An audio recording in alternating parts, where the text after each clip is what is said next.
รูปท่านจะได้ทำวัดเย็นร่วมกันในโอกาสนี้จะได้ขอรัตนาท่านพระอาจารย์พิทักษ์ขันติสาโรเป็นตัวแทนคณะสงฆ์ได้กดสวิตช์บูชาเบื้องหน้าพระปฏิมาขอกราบอาราธนา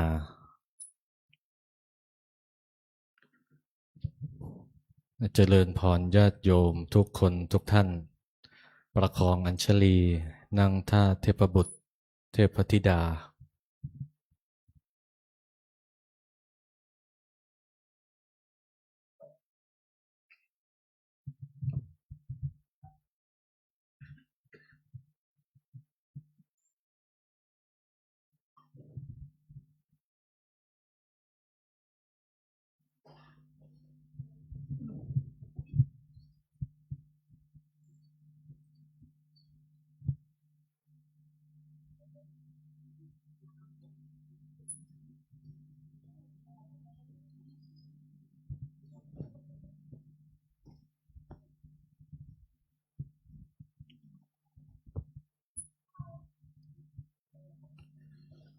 กระผมจะได้ขอโอกาสพระเถรานุเถระทำหน้าที่เป็นผู้นำสวดธรรมวัดเย็นณโอกาสนี้พร้อมแล้วกราบพระรัตนตรัยพร้อมกันกราบกราบกราบเปิดหนังสือคู่มือไหว้พระสวดมนต์หน้าที่10ธรรมวัดเย็นโยโสปะคะวาอะระหังสัมมาสัมพุทโธสวากขาโตเยนะปะคะวะตาธัมโมสุปฏิปันโนยัสสะภะคะวะโตสาวกสังโฆธัมมยังภะคะวันตังสัทธัมมังสัสสังฆังอิเมหิสกาเรหิยะถาระหังอาโรปิเตหิอภิปูชยามะสันตุโนปันเตภะคะวายสุจิระปารินิพุโตปิปัจฉิมายชนะตายนุกรรมปะมานาสาอิเมสกาเรทุขตะปันนายการะภูเตปฏิคันหาตุอัมหากังทีคารตังหิตายะสุขายะอะระหังสัมมาสัมพุทโธภะคะวาพุทธังภะคะวันตังอภิวาเทมิสวากขาโตภะคะวะตาธัมโมธัมมังนัมมัสสามิสุปฏิปันโนภะคะวะโตสาวกสังโฆสังฆังนะมามิหันธมยังพุทธสสะภะคะวะโตปุพพภาคะนมการันเจวะพุทธานุสตินยัญจะกะโรมาเสนะโมตัสสะภะคะวะโตอะระหะโตสัมมาสัมพุทธัสสะนะโมตัสสะภะคะวะโตอะระหะโตสัมมาสัมพุทธัสสะนะโมตัสสะภะคะวะโตอะระหะโตสัมมาสัมพุทธัสสะตังโฆปันนะภะคะวันตังเอวังกัลยาโนกิตติสัทโธอภุคโต อิติปิโสภะคะวาอะระหังสัมมาสัมพุทโธวิชชาจารณสัมปันโนสุขโตโลกวิทูอนุตตโรปุริสธรรมสารทิสัทธาเทวมนุษย์สานังพุทโธภะคะวาติหันธมยังพุทธาภิกขีติงกะโรมะเส พุทธวาระหันตาวารตาทิคุณาพิยุตโตสุทธาพิยานกรุณาหิสัมมาคตโตโพเทสิโยสุชนะตังกัมมลังวสุโรวันธามหังตามระนังศิราสายชิเนนทังพุทโธโยสัพพปานินังสารนังเขมมุตตมังปัฏฐมานุสติฐานังวันทามิตังสิเรนะหังพุทธัสสะหัสสมิทาโสวะพุทโธเมสามิกิสาโรพุทโธทุกขัสสะคายตาจะวิทาตาจะหิตาสเมพุทธัสสะหังนิยาเทมิสารีรันชีวิตันจิทังวันทันโตหังจาริสามิพุทธัสเสวสุโพธิตังนัตถิเมสารนังอัญญังพุทโธเมสารนังวรังเอเตนะสัจจวัชเชนวัตไตยังสัตถุสาสเนพุทธังเมวันธรรมาเนนายังปุญญังปัสสุตังอิทาสัพเพปิอันตรายาเมมาเฮสุงตัสสะเตชะสากราบหมอบลงว่า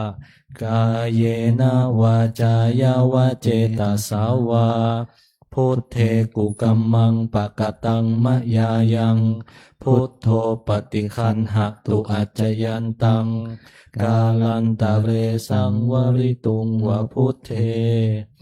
หันธมยังธรรมานุสตินะยังกะโรมะเสสวากขาโตภะคะวะตาธัมโมสันทิฏฐิโกอากาลิโกเอหิปัสสิโกโอปัญญิโก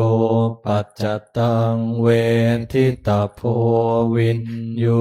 หิติหันธมยังธรรมาภิกขีติงกะโรมะเสสวาคาตาตาทิคุณโยขาวาเสนาเสโย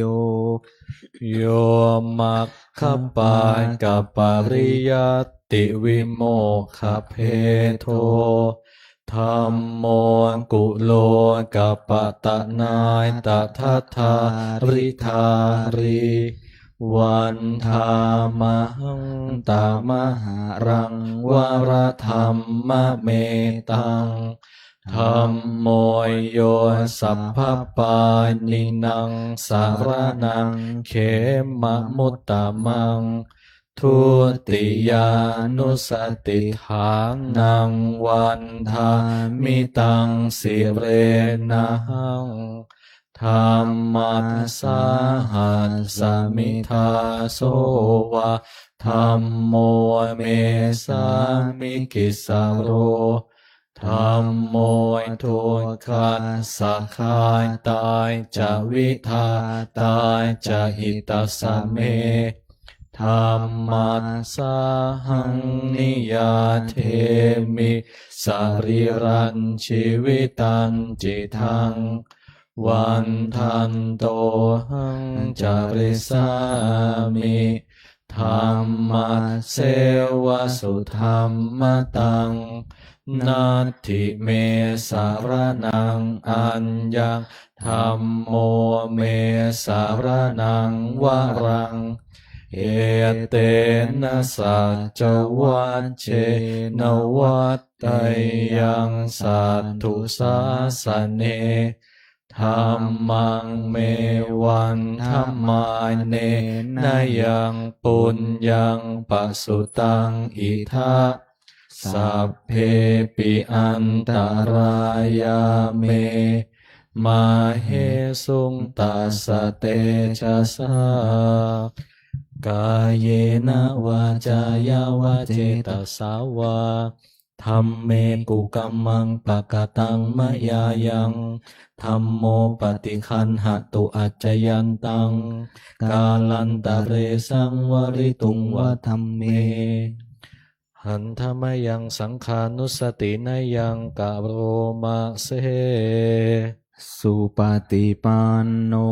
ภะคะวะโตสาวกสังโฆอุชุปฏิปันโนภะคะวะโตสาวกสังโฆยายาปฏิปันโนภะคะวะโตสาวกสังโฆสามีจิปฏิปันโนภะคะวะโตสาวกสังโฆยะทิทังจัตตาริปุริสายุคา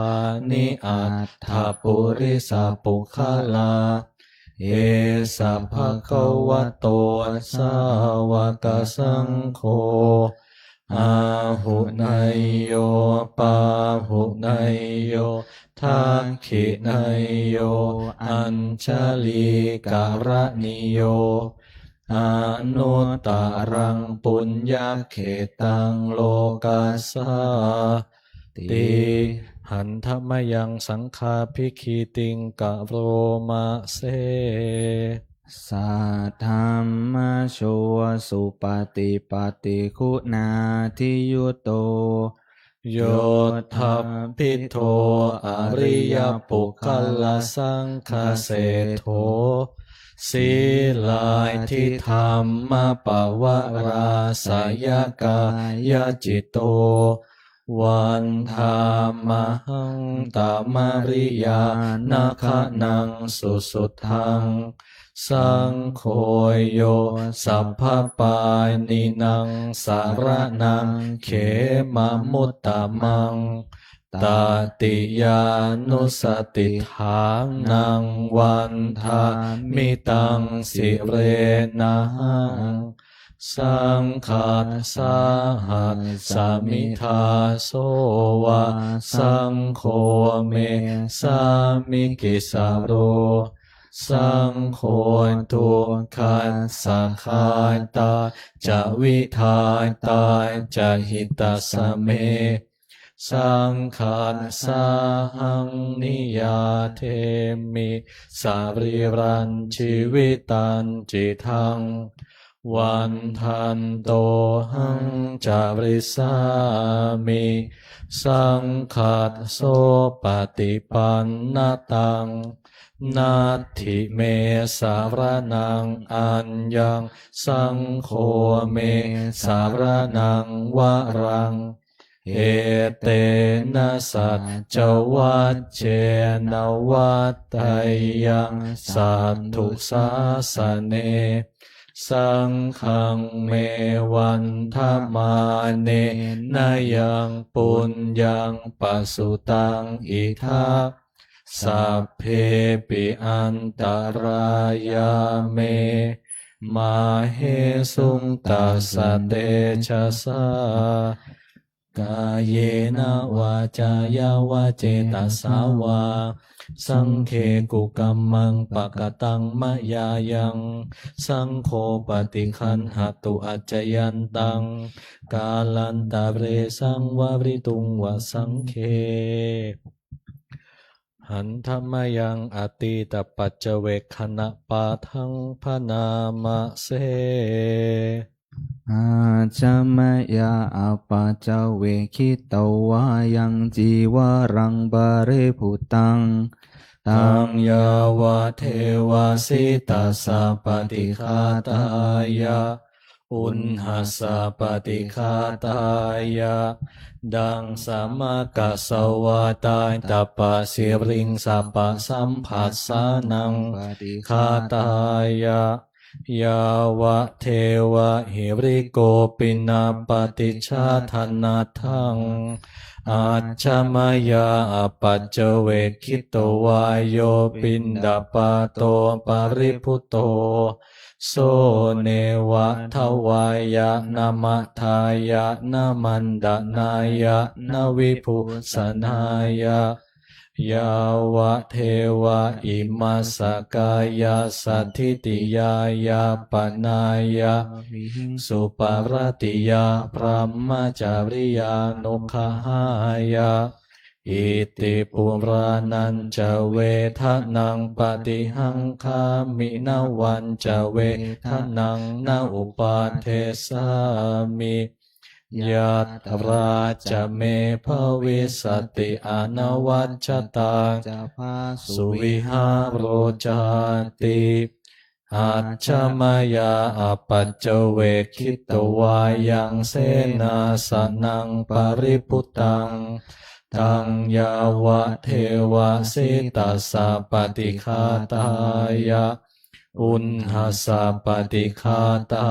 ยะ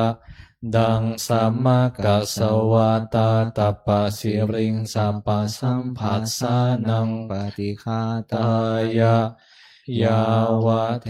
วะอุตุปาริสยาวิโนทนังปฏิสัลลานารามทังอาชมายาอปัจเจเวคิตวายโยคิลานาปัจจยะเพสัชฌปาริคาโรปาริพุตโตโส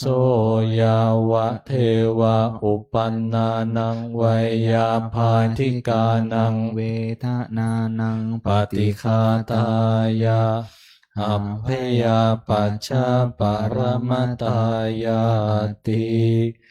หันธรรมยังอุทิสนาทิฏฐานาคาถาโย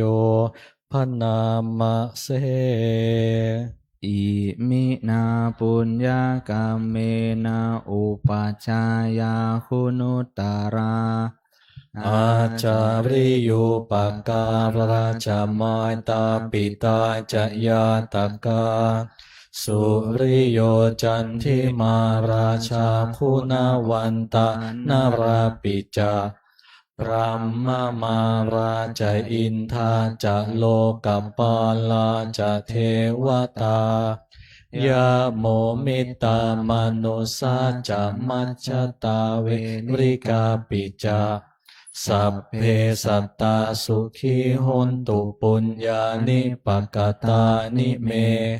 สุขังจติวิทังเทนตุขิปังปาเปทาโวมะตัง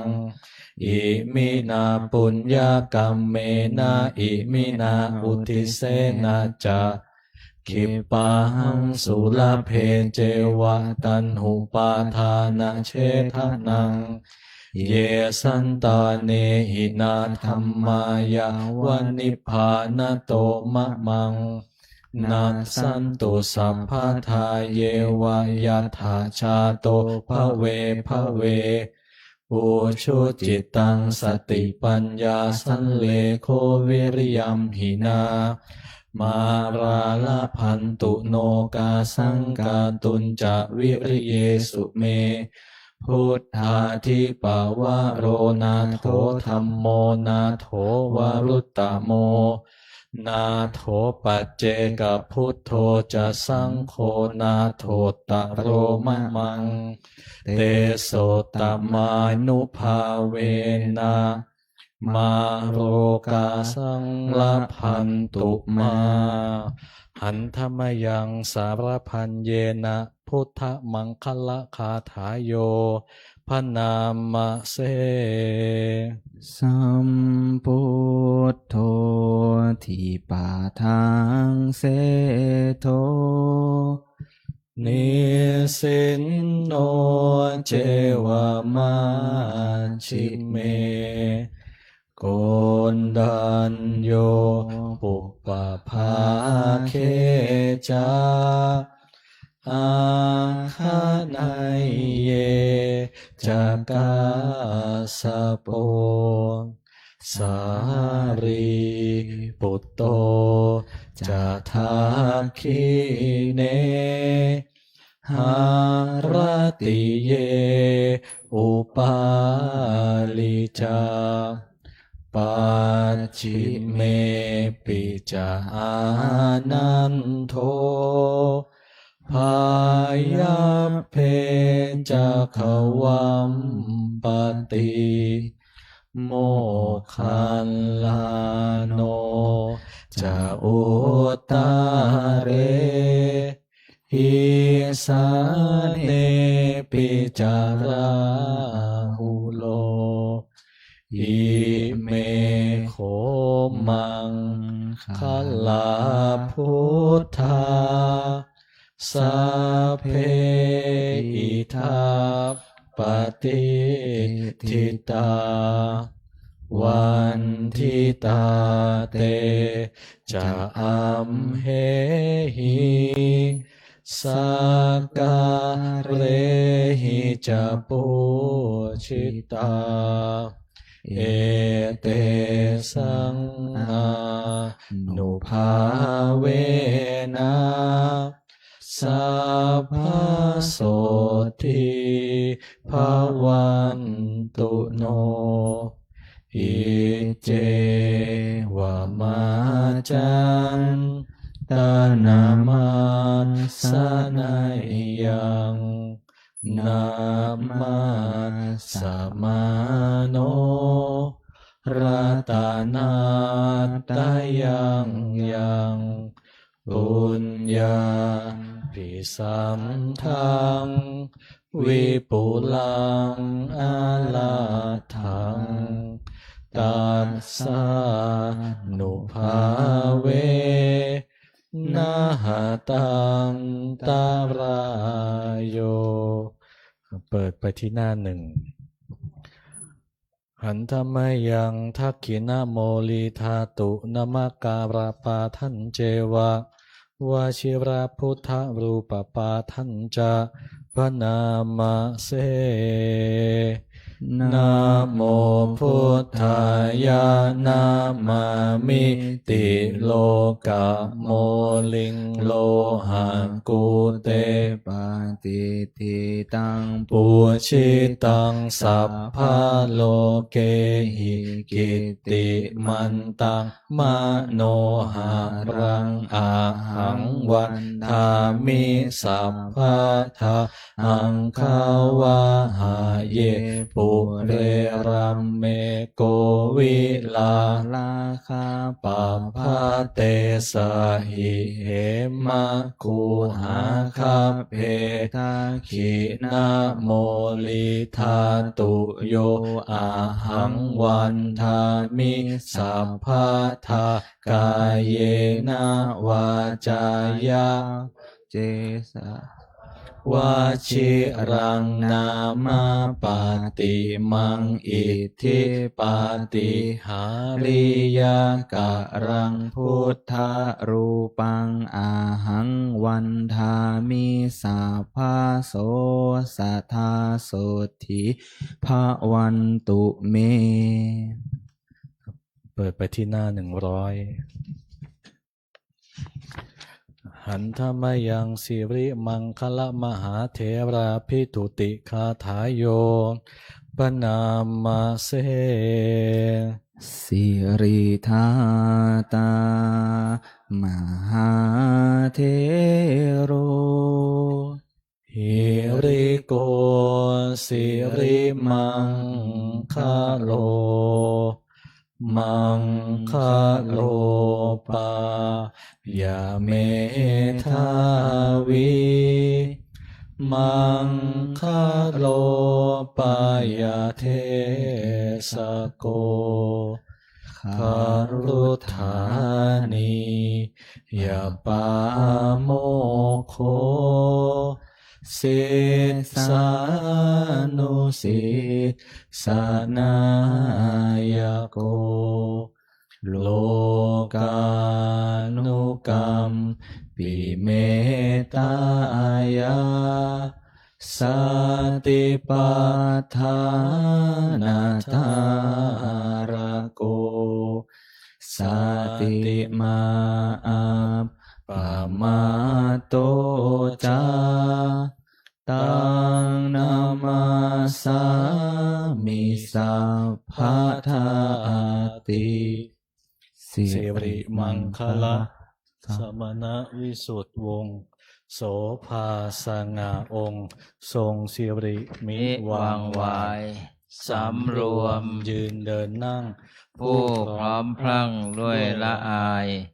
ปัญ ปัญ ญา ญาขจรกระจายชี้อุบายอันมงคล ควรแก่ฐานะครู นำสิทธิรู้ทุกหมู่ชน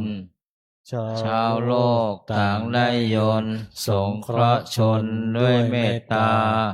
ผู้ทรงสติปัฏฐานตลอดกาล ทุกเวลา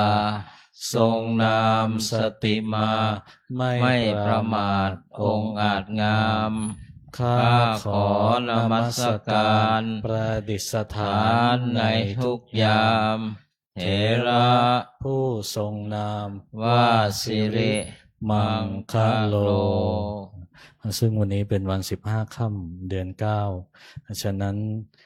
ภิกษุสามเณรแม่ชีอุบาสกอุบาสิกาทุกท่าน เราจะได้เจริญพระสูตรกล่าวคือธรรมจักกัปปวัตนสูตรตั้งแต่หน้า42จนถึงหน้า47เป็นต้นไป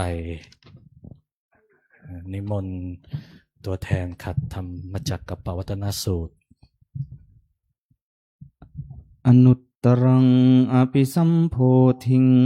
สัมพุทธิตวาตถาคโตปะธัมมังยังอเทเสสีธัมมจักกังอนุตตรังสัมมาเทวะปวัตเทนโตโลเกอัปปติวัตติยังยัตถาคาตาอุโภอันตาปฏิปฏิจะมัชชิมาจะตุสวาริยสัจเจสุวิสุทธังญาณทัสสนังเทสิตังธรรมราเชนะสัมมาสัมโพธิกิตตนังนาเมนะวิสุทธังสุตตังธรรมจักกัปปวัตตนังไวยากรณปาเทนะสังคีตันตัมพนามาเสเอวัมเมสุตัง เอกังสมยังภาระรารานัสสิยังวิหารติอิสิปตเนมิคัทธาเยตาตระโคภะคะวาปัญจวัคคีเยภิกขุอามันเตสิทเวเมภิกขเวอันตาปัปปชิเตนันนเสวิตาพายโยจายกาเมสุกามสุขันลิกาโนโยโกหิโนคัมโมปโตจันนิโกอนาริโยอนัตถสันนิโตโยจายัง อัตตกิลมัฏฐานุโยโคทุกโคอนาริโยอนัตตสันนิโตเอเตเตภิกขเวอุโภอันเตอนุปคัมมมัชฌิมาปฏิปทาตถาคเตนะอภิสัมพุทธายจักกุการณียานการณีอุปสัมมายะอภิญญายะสัมโพธายะนิพพานายะสังวัตติกตมายจะสาภิกขเวมัชฌิมาปฏิปทาตถาคเตนะอภิสัมพุทธาจักขุการณีญาณการณีอุปสัมมายะอภิญญายะสัมโพธายะนิพพานายะสาวัตติอายะเมวะอริโยอัตถังคิโกมัคโคสัยยทิทังสัมมาทิฏฐิสัมมาสังกัปปะสัมมาวาจาสัมมากัมมันโตสัมมาอาชีวสัมมาวายามสัมมาสติสัมมาสัมมาทิอายังโคสัพพิกขเวมัชฌิมาปฏิปทาตถาคเตนะอภิสัมพุทธายจักกุการณีญาณการณีอุปสัมมายะอภิญญายะสัมโพธายะนิพพานายะสาวัตติอิทังโคปนาภิกขเวทุกขังอริยสัจจังชายติปิทุกขาชาราปิทุกขาชานำปิทุกขาโสกปริเทวทุกขโท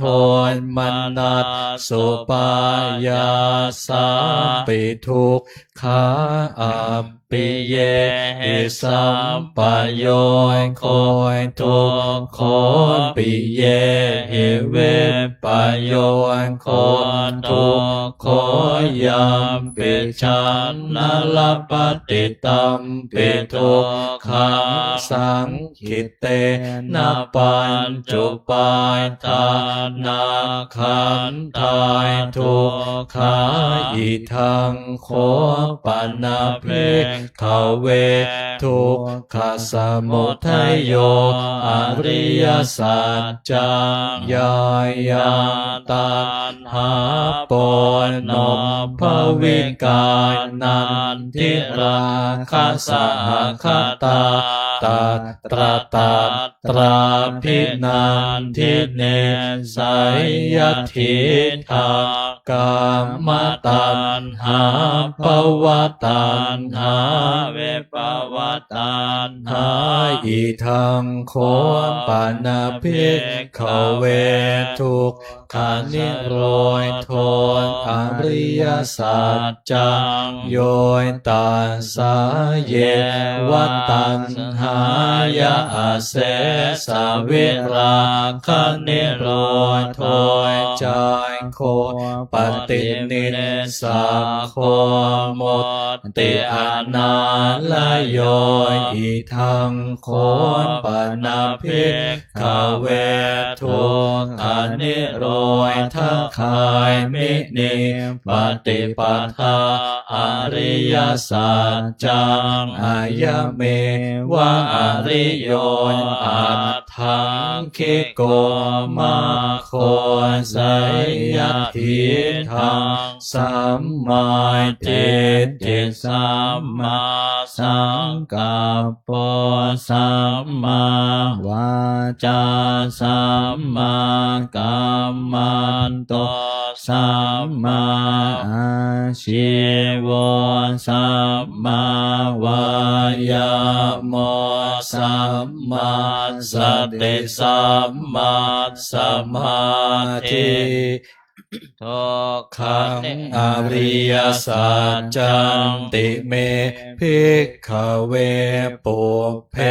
อนันโนสุเตสุธรรมเม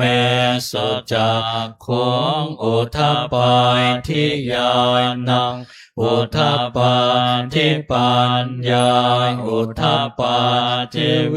ชชายอุทธัปปาทิอาโลโกอุทธัปปาทิตังโคปนิทังทุกขังอริยสัจจังปริญญายันติเมภิกขเวปุพเพอนันโนสุเตสุธรรมเมสุจักขุงอุทธัปปายทิญาณังอุทธัปปาทิปัญญาอุทธัปปาทิเวชชายอุทธัปปาทิอาโลโกอุทธัปปาทิตังโคปนิทังทุกขังอริยสัจจังปริญญาตันติเมภิกขเวปุพเพอนันโนสุเตสุธรรมเมสุจักขุงอุทธัปปาทิญาณังอุทธัปปาทิปัญญาอุทธัปปาทิเวชชายอุทธัปปาทิอาโลโกอุทธัปปาทิอิทังทุกขสมุทัยโยอริยสัจจังติเมภิกขเวปุพเพอนันโนสุเตสุธรรมเมสุจักขุงอุทธัปปาทิญาณังอุทธัปปาทิปัญญาอุทธัปปาทิเวชชายอุทธัปปาทิอาโลโกอุทธัปปาทิตังโคปนิทังทุกขสมุทัยโยอริยสัจจังปหาตัพพันติเมภิกขเวปุพเพอนันโนสุเตสุธรรมเมสุจักขุงอุทธัปปาทิญาณังอุทธัปปาทิปัญญาอุทธัปปาทิเวชชายอุทธัปปาทิอาโลโกอุทธัปปาทิตังโคปนิทังทุกขสมุทัยโย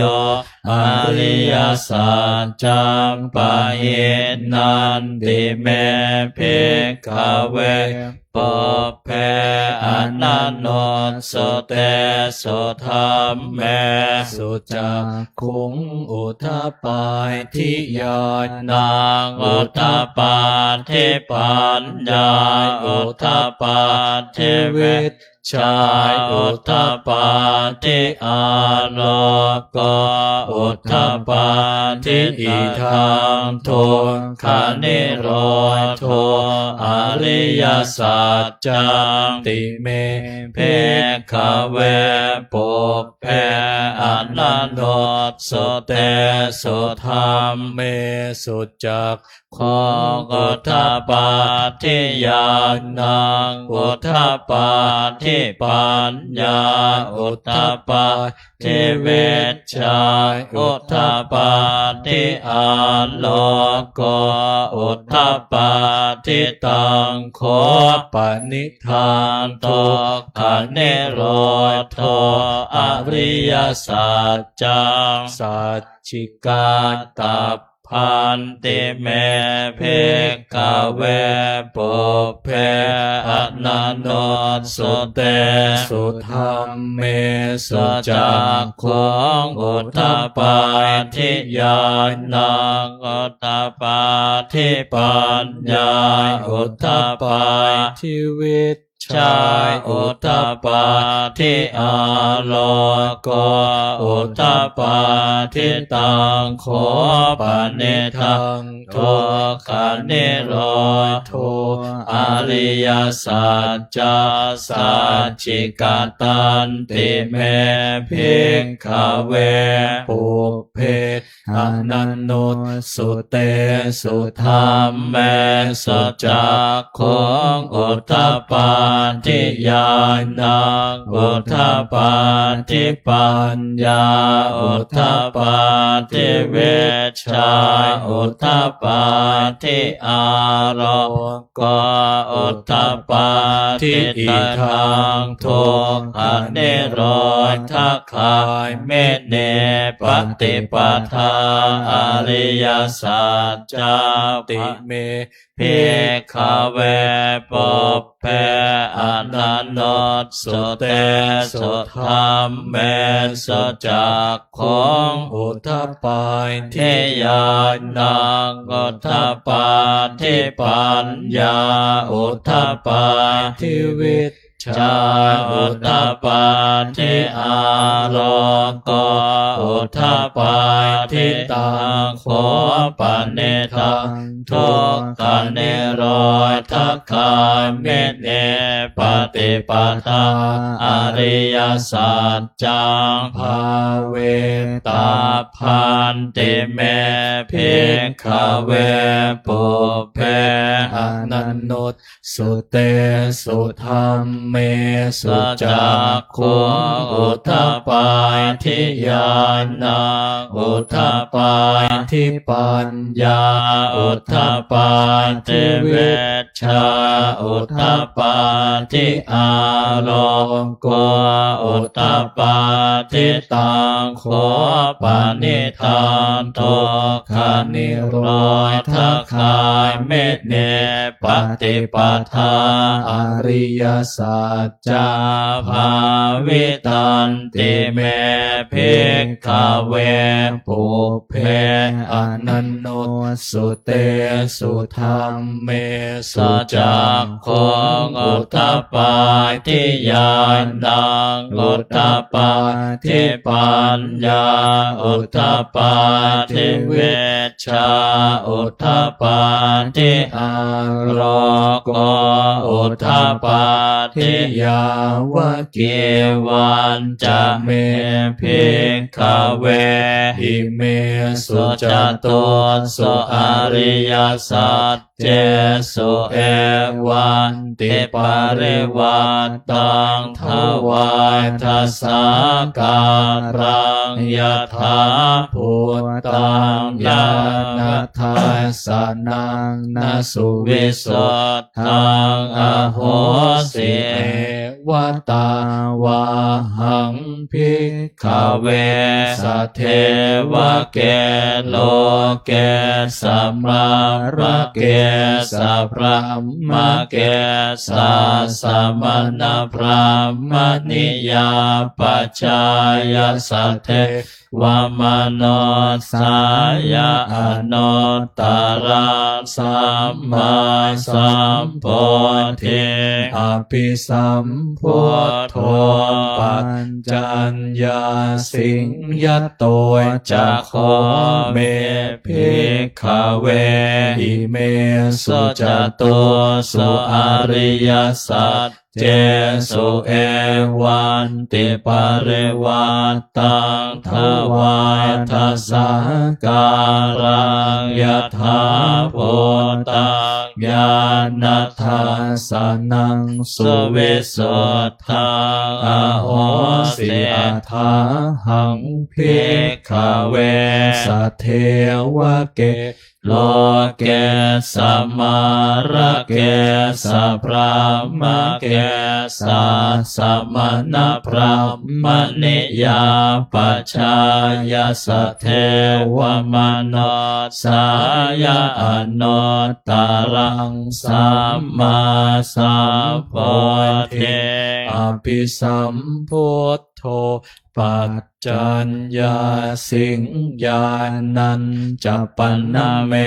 ทัสสะนังอุทธปายทิอากุปาเมเวมุตติอายมันติมาชาตินาทิธานิปุณณาภวติอิทัมมะโวจะภะคะวาอัตตมนาปัญจวัคคียาเบโคภะคะวะโตปัสสิตังอเปนันโต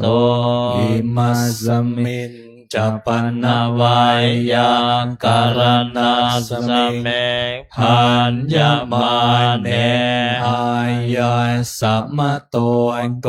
นดัญญาสวิรชังเวตมะลังธรรมจักโคอุทธปาเทยังเกจิตสมุทัยธรรมังสัพพันตันเนโรธาธรรมันติปวัตติเตจะภะคะวะตาธัมมจักเกภูมิมาเทวาสัตตมโนสาเวสุเอตัมภะคะวะตาภาวราณสิยาอิสิปตะเนมิคทาเยอนุตตรังธรรมจักกะปวัตติตังอัปปติวัตติยังสัมมเนนวาพรหมเนนวาเทเวนวามาเรนวาพระมุนาวาเกณจิวาโลกัสเมนเตภูมานังเทวานังสัทธาสุตวาจาตุมหาราชิกานายวาสัตตมโนสาเวสุจาตุมหาราชิกานังเทวานังสัทธาสุตวาตาวติสาเทวาสัทธมนุษสาเวสุงตาวติงสานังเทวานังสัทธาสุตวายามาเทวาสัทธมนุษสาเวสุงยามานังเทวานังสัทธาสุตวาตุสิตาเทวาสัทธมนุษสาเวสุตุสิตานังเทวานังสัทธาสุตวานิมมานารติเทวาสัทธมนุษสาเวสุเนมมานารตินังเทวานังสัทธังสุตวาปะระเนเมตตวาสวัตติเทวาสัทธมนุษสาเวสุปะระเนเมตตวาสวัตตินาเทวานังสัทธาสุตวาพรหมกายิกา เทวาสัทธมโนสาเวโสพระมปาริสัชชาเทวาสัทธมโนสาเวโสพระมปาริสัชชานังเทวานัสสัตตาสตวาพระมปโรหิตาเทวาสัทธมโนสาเวโสพระมปโรหิตานังเทวานังสัทธาสตวามหาพระมาเทวาสัทธมโนสาเวโสมหาพระมานังเทวานังสัทธังสตวาปาริตายภายเทวาสัทธมโนสาเวโสปาริตาปานังเทวานังสัทธังสตวาอัปปมานาภาเทวาสัทธมโนสาเวโสอัปปมานาภานังเทวานังสัทธังสตวาอาภัสสาราเทวาสัทธมโนสาเวโสอาภัสสารานังเทวานังสัทธังสุตวาปริตตสุภาเทวาสัทธมโนสาเวโสปริตตสุภานังเทวานังสัทธังสุตวาอัปปมาณสุภาเทวาสัทธมโนสาเวโสอัปปมาณสุภานังเทวานังสัทธังสตวาสุภกินหากาเทวาสัทธมโนสาเวโสสุภกินหากานังเทวานังสัทธังสตวาเวหาภาลาเทวาสัทธมโนสาเวสวงเวหาภาลานังเทวานังสัทธังสุตวาอวิหาเทวาสัทธมโนสาเวสอวิหานังเทวานังสัทธังสุตวาอัตตปา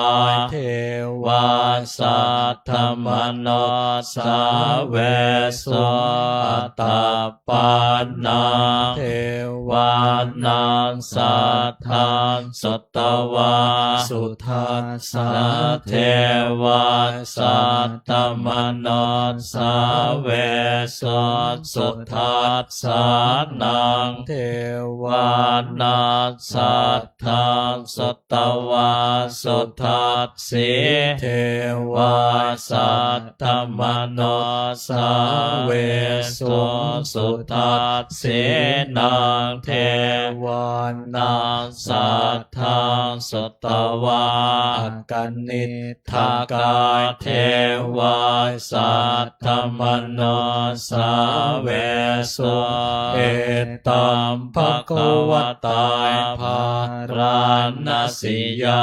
อิสิปตะเนมิขทาเยอนุตตรังธรรมจักกัปปวัตติตังอัปปติวัตติยังสมณเณรวาพรหมเณรวาเทเวนวามาเรนวาพระมุนาวาเกณจิวาโลกัสสเมนเตอิติหะเตนะ คันเนนะเตนะโมเตนะยาวะพระมโลกาสัทโธอาโปคาเชยันจัตทัสสะสหัสสิโลกัทธาตุสังกัมเปสัมปะกัมเปสัมปะเวทิอาปะมาโนจะโอราโลโอภาโสโลแกปันตุระโหสิอติกัมเมวะเทวานังเทวานุภาวาอัตถโคภคะวาอุทานังอุทานเนสิอัญญาสิวัตโพกนดันโยอัญญาสิวัตโพกนดันโยติอิติหิทังอายาสมัตโตกนดัญญาสะอัญญากนดัญโยตเววนามังอาโหสิติภวตุสัพพมังคลังรักขันตุสัพพเทวตาสัพพพุทธานุภาเวนัสสัทธาโสทิภวันตุเตภวตุสัพพมังคลังรักขันตุสัพพเทวตาสัพพธรรมานุภาเวนัสสัทธาโสทิภวันตุเตภวตุสัพพมังคลังรักขันตุสัพพเทวตาสัพพสังฆานุภาเวนัสสัทธาโสทิภวันตุเต อารัธนาทุกคนทุกท่านนั่งท่าเทพบุตรเทพิดากราบพระรัตนตรัยพร้อมกันกราบหนึ่งกราบสอง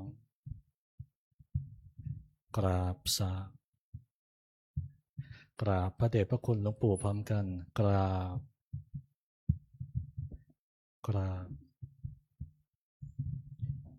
กราบ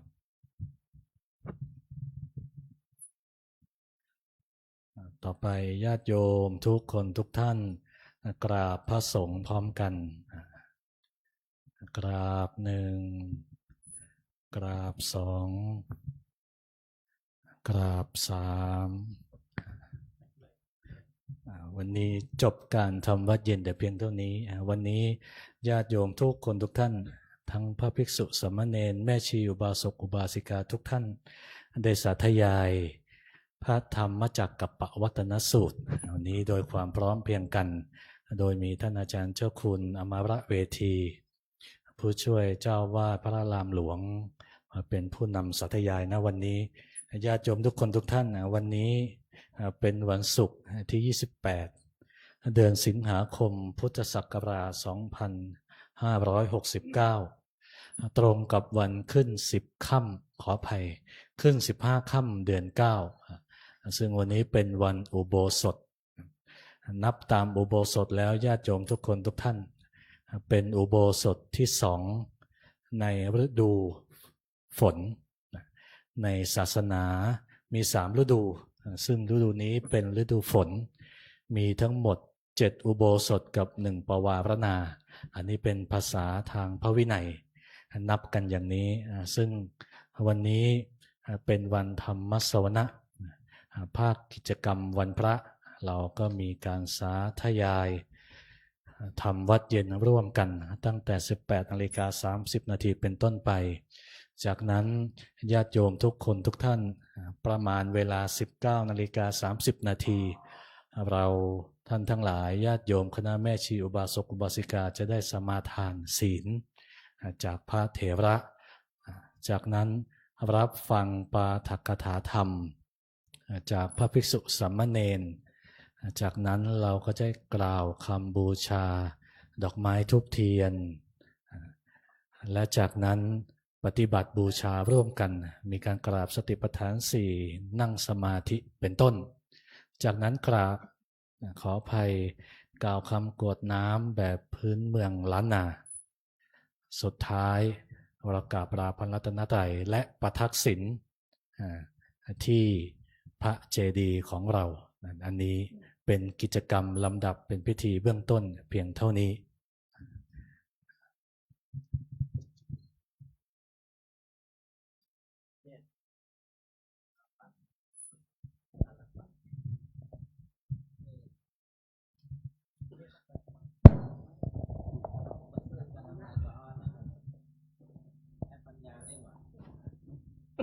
ทุกท่านพนมมือ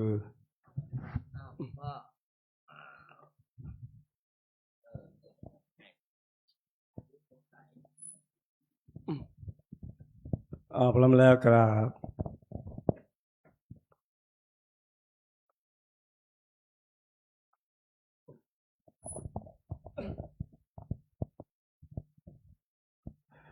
อิมิดาสการเรนะ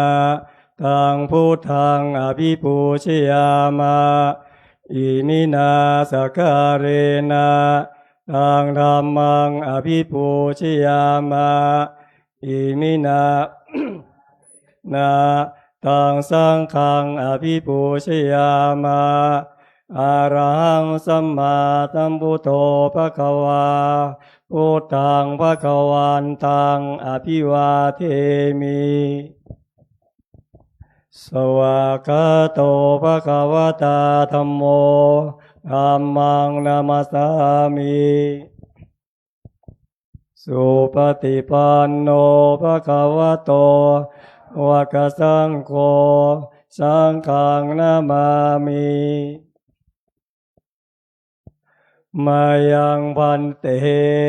ติสารเนนะสหะอัฏฐาศิลานิยาจามะทุติยัมปิมายังพันเตติสารเนนะสหะอัฏฐาศิลานิยาจามะตาติยัมปิมายังพันเตติสารเนนะสหะอัฏฐาศิลานิยาจามะนะโมตัสสะภะคะวะโตอะระหะโตสัมมาสัมพุทธัสสะ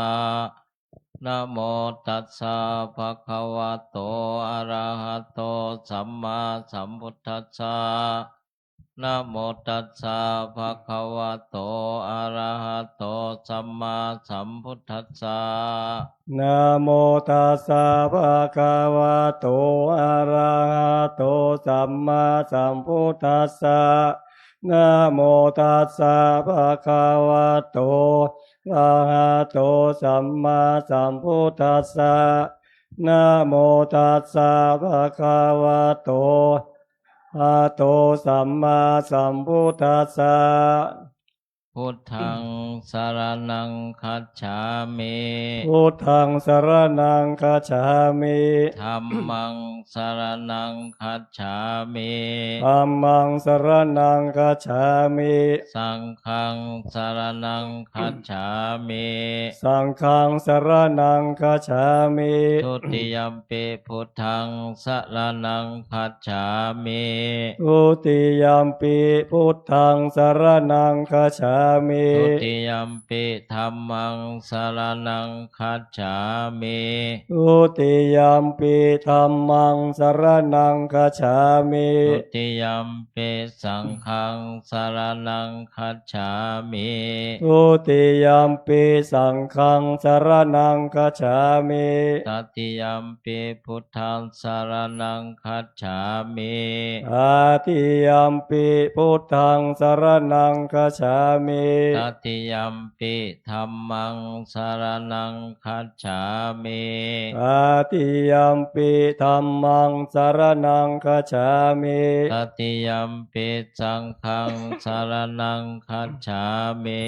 ตติยัมปิสังฆังสรณังคัจฉามิ ปานาติปตาเวรมณีสิกขาปะทังสมาธิยามิ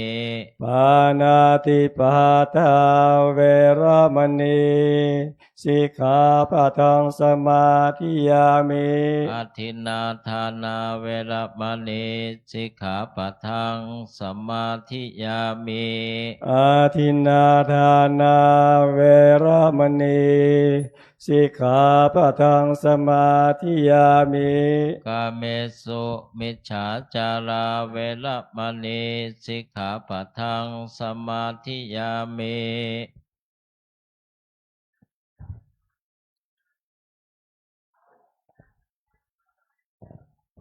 อภรหมจริยาเวรมณีสิกขาปะทังสมาธิยามิ อาพรหมจาริยาเวรมณีสิกขาปะทังสมาธิยามิ มุสาวาทาเวรมณีสิกขาปะทังสมาธิยามิ โมสาวาทาเวรมณีสิกขาปะทังสมาธิยามิ สุราเมรยามัชฌัปปมาทัฏฐานาเวรมณีสิกขาปะทังสมาธิยามิ สุราเมรยะมัจจปมาทัฏฐานาเวรมณีสิกขาปะทังสมาธิยามิ ผู้สมาทานเบญจศีลศีลห้าเพียงเท่านี้ ผู้สมาทานอัตถศีลหรือโบสถศีลว่าต่อไปวิกาลโภชนาเวรมณีสิกขาปะทังสมาธิยามิ วิกาลโภชนาเวรมณีสิกขาปะทังสมาธิยามิ สัจจะคีตะวาทิตะวิสุกัทัสสนะมาลากันทะวิเลปนะธารณะมันดนะวิโภชนะฐานาเวรมณีสิกขาปะทังสมาธิยามิ นาจะคีตาวาทิตาวิสุกทัสสนะมาลาคันทะวิเลปานะธารณะมันดานะวิภูสนฐานาเวรมณีสิกขาปะทังสมาธิยามิ อุจจาสยนะมหาสยนาเวรมณีสิกขาปะทังสมาธิยามิ อุจจาสยนะมหาสยนาเวรมณีสิกขาปะทังสมาธิยามิ อิมานิปัญจอิมานิอัฏฐสิกขาปทานิสมาธิยามิ อิมานิอัฏฐสิกขาปทานิสมาธิยามิอิมานิอัฏฐสิกขาปทานิสมาธิยามิอิมานิอัฏฐสิกขาปทานิสมาธิยามิ มานิปัญจเจวะอิมานิอัฏฐจะสิกขาปทานิสีเลนะสุขติงยันติ สาธุ สีเลนะโภคสัมปทา สาธุ สีเลนะนิพพุติงยันติ สาธุ ตัสมาสีลังวิโสทะเย อามะพันเตกราบ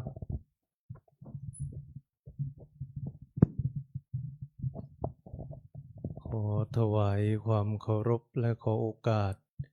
พระเดชพระคุณท่านเจ้าคุณอาจารย์พระอมรเวทีผู้ช่วยเจ้าวาดพระอารามหลวง ขอโอกาสเพื่อนครูบาอาจารย์พระเทรานุเถระเพื่อนสหธรรมิก ขอสวัสดีน้องสมณเณรเจริญพรแม่ชี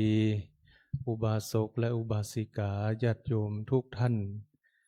วันนี้เป็นวันธรรมสวนะเป็นวันพระ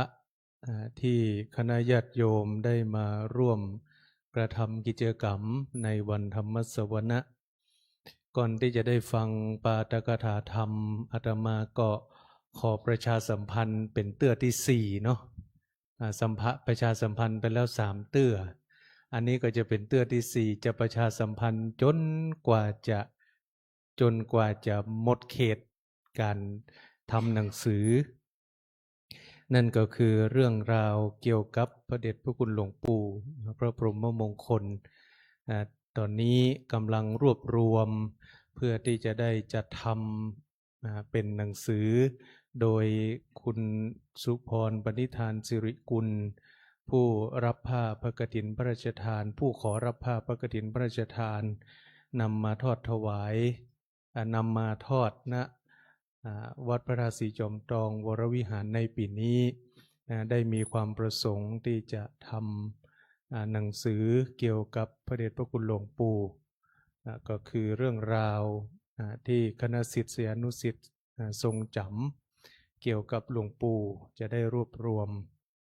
งั้นตอนนี้ก็ยังมีเวลาอยู่คณะศรัทธาคณะอุโบสถวันพระที่แล้วได้ไปให้สัมภาษณ์แต่ว่ายังบัดเสี่ยงด้วยนะ เวลามันมีน้อย วันพระหน้าเอาใหม่เนาะวันพระนี้วันพระใหญ่ก็เลยมีภารกิจหลายอย่างก่อนจะฟังปาฐกถาก็อาตมาในฐานะที่ได้ไปสัมภาษณ์มาหลายตนหลายองค์หลายท่านก็เอาเรื่องมาแบ่งปันเป็นเล็กๆน้อยๆว่าบางอย่างถ้าเจ้าตัวเปิ้นบ่เล่าเอาไว้เฮาก็บ่ฮู้เจ้าตัวเปิ้นเล่าแล้วเฮารวบรวมมันจะเป็นหนังสือเป็นเนื้อหาเป็นก้อนอันเดียวกันมีอยู่เตื้อหนึ่งคณะศรัทธาเปิ้นมานิมนต์ท่านมหาบ่ใช่อาตมานะเปิ้นมานิมนต์ท่านมหาตนหนึ่งจะฮื้อปิกไปอยู่วัดศรัทธาเปิ้นศรัทธาเจ้าบ้านเนาะเพราะว่าเปิ้นบ่ใช่คนที่นี่บ่ใช่คนบ้านนี้เปิ้นจะมานิมนต์ท่านมหานี่ขึ้นมานะไก่ขนาดละจะมานิมนต์ท่านมหาไปปิกไปอยู่บ้านสิ่งที่หลวงปู่อาตมาก็ต้องจดเอาไว้เนี่ยถ้าเปิ้นบ่เล่าเฮาก็บ่ฮู้เนาะคณะศรัทธามาเต็มกุฏิหั่นหลวงปู่ก็ถามว่าพริกที่มันยังอ่อนมันเผ็ดก่อหลวงปู่ถามศรัทธานะเพราะว่าศรัทธานี้จะนิมนต์ท่านมหานิปิกไปอยู่บ้านหลวงปู่ถามว่าพริกที่มันยังอ่อนนี่มันเผ็ดก่อศรัทธาที่มาก็ตอบเผ็ด ศรัทธาที่มาขอด้วยเจ้านะเผ็ดหลวงปู่ถามเตื้อที่2พริกที่มันยังอ่อนมันเผ็ดก่อคือพอหลวงปู่ถามเตื้อที่2นี่ก็ต้องเปลี่ยนคำตอบเนาะเพราะว่ารอบที่แล้วตอบว่าเผ็ดหลวงปู่ยังถามก็แสดงว่าคงจะบ่ใจเนาะคณะศรัทธาก็เลยว่าบ่เผ็ดหลวงปู่บอกว่ารอให้พริกนี้สุกเต็มที่อาจารย์จะส่งไปเองเนี่ยกำอู้เปิ้นตะยะศรัทธาก็ง่ายปิกหมดบ่ได้ตุเจ้าไปสักกำศรัทธาง่ายไปหมดเนี่ยกำอู้หลวงปู่คืออันเนี้ยคือถ้าบ่เก็บบ่อันนี้เอาไว้เนี่ยหายเจ้าตัวบ่เล่าเฮาก็บ่ฮู้อันนี้คือตัวอย่างที่ว่ามีหลายเรื่องนะแต่อาตมาบ่เล่าถึงหมดก็เดี๋ยวจะบ่อ่านหนังสือก็เดี๋ยวจะรอฟังกับท่านมหาว่าอย่างเดียวบ่ได้อันนี้อาตมาแค่มาไตเติ้ลให้ฟังบ่ได้มาเล่าเล็กๆน้อยๆให้ฟังมีทำเรื่องหนึ่งก็คือเรื่องที่หลวงปู่เปิ้นเตรียมล่องเนาะหลวงปู่นี่เปิ้นไปเยอรมันปีที่เปิ้นอายุ85มันตรงกับพศ2551ครั้งนั้นหลวงปู่ก็โยมเปิ้นบันทึกเอาไว้เนาะหลวงปู่ว่าอาจารย์เนี่ยจะมาเยอรมันเป็นเตื้อสุดท้ายนะคิดว่าหลวงปู่ว่าคิดว่าจะมาเป็นเตื้อสุดท้ายละนะเพราะว่าเท่าละตอนนั้นเปิ้นอายุ85เปิ้นก็ว่า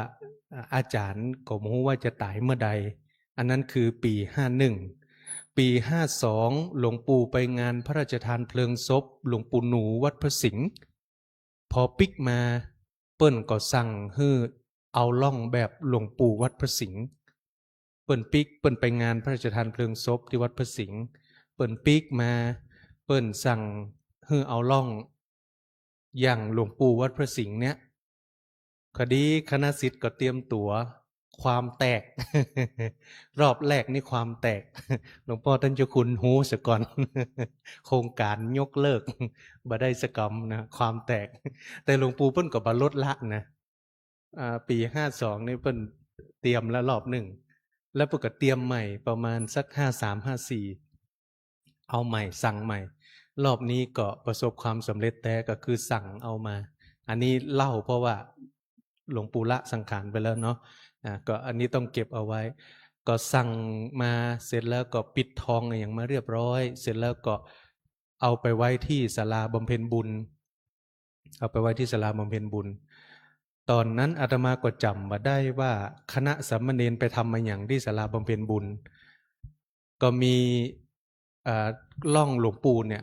เปิ้นคลุมผ้าเอาไว้เป็นผ้าสีน้ำเงิน คลุมเอาไว้หลวงปู่เปิ้นก็พอล่องมาส่งปุ๊บเปิ้นก็ไปดูด้วยตัวเปิ้นเองนะเตื้อหนึ่งไปดูเตื้อเดียวไปดูไปตรวจดูว่าเปิ้นเปิงใจเอาอันนี้ละเพราะว่าเปิ้นได้สั่งเอาไว้เสี่ยงไปประมาณสักแสนกว่าบาทนะหลวงปู่เปิ้นอันนี้ไว้ก็ลูกศิษย์ก็ถามซื่อๆนะว่าอันนี้หลวงปู่จะเอาไปตานเนื้อไผ่เอาไปฮื้อไผ่เอาไปตานเนื้อไผ่หลวงปู่เปิ้นก็ว่าของอาจารย์เนี่ยของอาจารย์เนี่ยแล้วเปิ้นก็ไปดูเตื้อเดียวมันมีอยู่วันหนึ่งอาตมาก็จำมาได้ว่าเมื่อใดเป็นคณะสามเณรแต่มีอาตมานะอยู่ในนั้นตัวก็คือว่าไปจัดเพี้ยวไอ้อย่างงานไผ่สักคนนี่แหละแล้วก็ไปปื้อผ้าขึ้นมาไปดึงขึ้นมาแล้วก็หันว่าล่องนะโอ้ล่องนี่มันเป็นล่องที่ไม่ใช่ล่องธรรมดามันมีราคาก็เลยเกิดความสงสัยเกิดความสงสัยและคืนนั้นอาตมาก็เลยได้คำตอบเพราะว่าเปิ้นบอกแล้วเปิ้นก็สั่งอาตมาว่าห้ามอู้เด็ดขาดเนอะห้ามอู้ว่าเป็นของหลวงปู่ห้ามเปิ้นบอกกับอาตมาเองเพื่อว่าแล้วห้ามอู้อาตมาก็บอกอู้จนเช่นหลวงปู่เปิ้นละก็เลยได้บอกได้อู้ว่าหลวงปู่เปิ้นเตรียมของเปิ้นไว้แล้วอันนี้ก็คือที่มาที่ไปอันนี้ยกตัวอย่างว่าทุกสิ่งทุกอย่างนั้นก็คือเรื่องราวเกี่ยวกับพระเดชพระคุณหลวงปู่ไม่ว่าจะเป็นคำสอนไม่ว่าจะเป็นข้อวัดปฏิบัติเพราะว่าจะเป็นอะไรยังตีคณะศิษย์จดจำเอาไว้ได้ก็นำสามารถที่จะมาให้สัมภาษณ์หรือว่าเขียนมาก็ได้ถ้าใครสะดวกหรือมาอันนี้ก็อัดเสียงก็ได้นะแต่ว่าถ้ามานั่งอู้ด้วยกันก็เพื่อได้มีคำถามอย่างอื่นไปตัวมันก็จะเป็นสิ่งที่ดีเพราะว่าจะได้รวบรวมเกี่ยวกับเรื่องราวหลวงปู่เอาไว้แล้วก็ญาติโยมก็จะได้หูได้หันปฏิปทาแนวทางของครูบาอาจารย์ที่หลวงปู่เปิ้นประพฤติปฏิบัติมาอันนี้ก็คือเล่าเอาแค่2เรื่องนี้ให้ญาติโยมได้ฟังสำหรับวันพระนี้แล้วก็วันพระต่อไปอาตมาคิดว่าจะรวบรวมข้อมูลจนถึงกลางเดือนกันยายนกลางเดือนกันยายนเพราะว่าจะต้องแยกจัดหมวดหมู่เรื่องแยกจัดหมวดหมู่เรื่องตรวจอักษรอะไรยังแถมเข้าโรงพิมพ์แถมอะไรยังก็ขั้นตอนก็มันต้องมีเวลาเพราะว่าหนังสือนี้จะใช้ต้นเดือนพฤศจิกายนก็มีเวลาจำกัดแต่ว่าข้อมูลอาจจะยังบ่สามารถลงได้ในหนังสือเล่มนี้ทั้งหมดนะแต่ว่าจะพิมพ์รวบรวมขออภัยจะรวบรวมเพื่อจัดพิมพ์เป็นเล่มสมบูรณ์ต่อไปในอนาคตต่างหน้าก็ขออนุโมทนาบุญกับทุกท่านที่ได้ไปให้ข้อมูลไปให้สัมภาษณ์เกี่ยวกับเรื่องหลวงปู่ที่ผ่านมาแล้วก็ท่านใดที่ยังบอกไปก็ขอไปเนอะสถาอันนี้อาตมาขอร้องแต่ละบอกประกาศไอ้อย่างหลายเตือนขนาดนี้เนาะอันนี้นี่ใครอยากรวบรวมไว้จริงๆเพราะว่ามันเป็นเรื่องที่สำคัญบางอย่างก็เป็นตัวอย่างให้กับลูกพระลูกเนนบางอย่างก็เป็นตัวอย่างให้ศรัทธาบางอย่างก็เป็นตัวอย่างให้ผู้คนเยอะแยะมากมายแล้วแต่มุมมองหรือแล้วแต่ผู้คนนั้นๆว่าอยู่ในฐานะอะไรยังจะสามารถเอาไปปฏิบัติอย่างใดได้พ่องอันนี้ก็ฝากเรื่องนี้เอาไว้เอาละญาติโยมต่อไปก็จะได้ฟังปาฐกถาธรรมวันพระนี้เป็นวันพระใหญ่เป็นวาระของหลวงพี่ฟิลิป ฟิลิปนะกันตะธัมโมท่านจะได้ปาฐกถาธรรมให้ญาติโยมได้สดับรับฟังบัดนี้ได้เวลาแล้วก็ขอนิมนต์หลวงพี่พระฟิลิปกันตะธัมโมได้ปาฐกถาธรรมสืบต่อไป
ขอความนอบน้อมของข้าพเจ้าจงมีแด่พระรัตนตรัยขอถวายความเคารพพระเดชพระคุณพระอมรเวทีและพระภิกษุทุกๆรูปสวัสดีน้องๆสามเณรทุกๆรูปและเจริญพรคณะแม่ชีโยกีผู้ปฏิบัติธรรมทุกๆท่าน Paying homage to the Triple Gem, humbly paying homage to Lumputong Sirimangalo, paying homage to the Sangha, Pra, Amraveti, and every bhiksu. Good evening to everybody, novice, nun, and lay followers. เรียนเชิญทุกท่านนั่งตามสบาย Please sit easy. วันนี้ผมนำธรรมะจากหนังสือธรรมะของหลวงปู่ตองเล่มหนึ่งช่วงแรกผมจะอ่านภาษาไทยและหลังจากนั้นเป็นภาษาอังกฤษ Today I want to read some topics from the book Dhamma from Ajahn Tong number 1. First I'll read in Thai and then in English.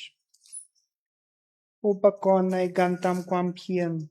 เราควรจะพกคุณความดีของเราหรือความเพียรของเราเหมือนข้าวกล้าที่จะต้องดูแลเอาน้ำใส่น้ำเข้าหากไม่มีการดูแลเอาใจใส่น้ำมักมันก็ตายต้องใส่น้ำให้มันพอดีๆคือมัจจนิมาปฏิปทาการปฏิบัติของเราการทำความเพียรของเราก็เหมือนกันพระพุทธองค์ตรัสไว้ในปัญจกนิปาตสุตตันตปิฎกคืออุปกรณ์ที่เราจะทำความเพียรนั้นมีอยู่5ประการ 1. ศรัทธาเมื่อเรามีศรัทธาเกิดขึ้นแล้วจะทำประโยชน์ในโลกนี้และโลกหน้าประโยชน์อย่างยอดคือพระนิพพานคือได้พ้นจากทุกข์ต้องอาศัยศรัทธาเป็นประการสำคัญเป็นทรัพย์อันประเสริฐเป็นอุปกรณ์ที่สำคัญ 2. อาพาธน้อยคือเราไม่มีโรคอันใดเราควรรีบเร่งกระทำความเพียร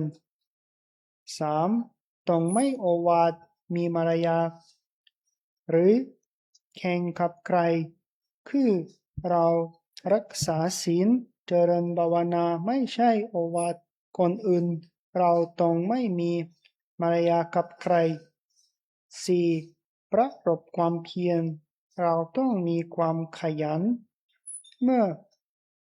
ความเพียรเราลดลงมาเราต้องนึกถึงพระพุทธเจ้าของเรามีบุญมากขนาดไหนพระองค์ยังทรงทิ้งสมบัติทั้งหลายแล้วไปอยู่ในป่าและให้นึกถึงพระนิพพานไว้เมื่อเราย่อหย่อนความเพียรเราก็จะไม่มีวันพบกับความหลุดพ้น 5. ปัญญาคือเมื่อเรา ได้ฟังธรรมแล้วคิดพิจารณาด้วยเหตุและผลแล้วลงมือปฏิบัติตามตัวภาวนามยปัญญาก็จะ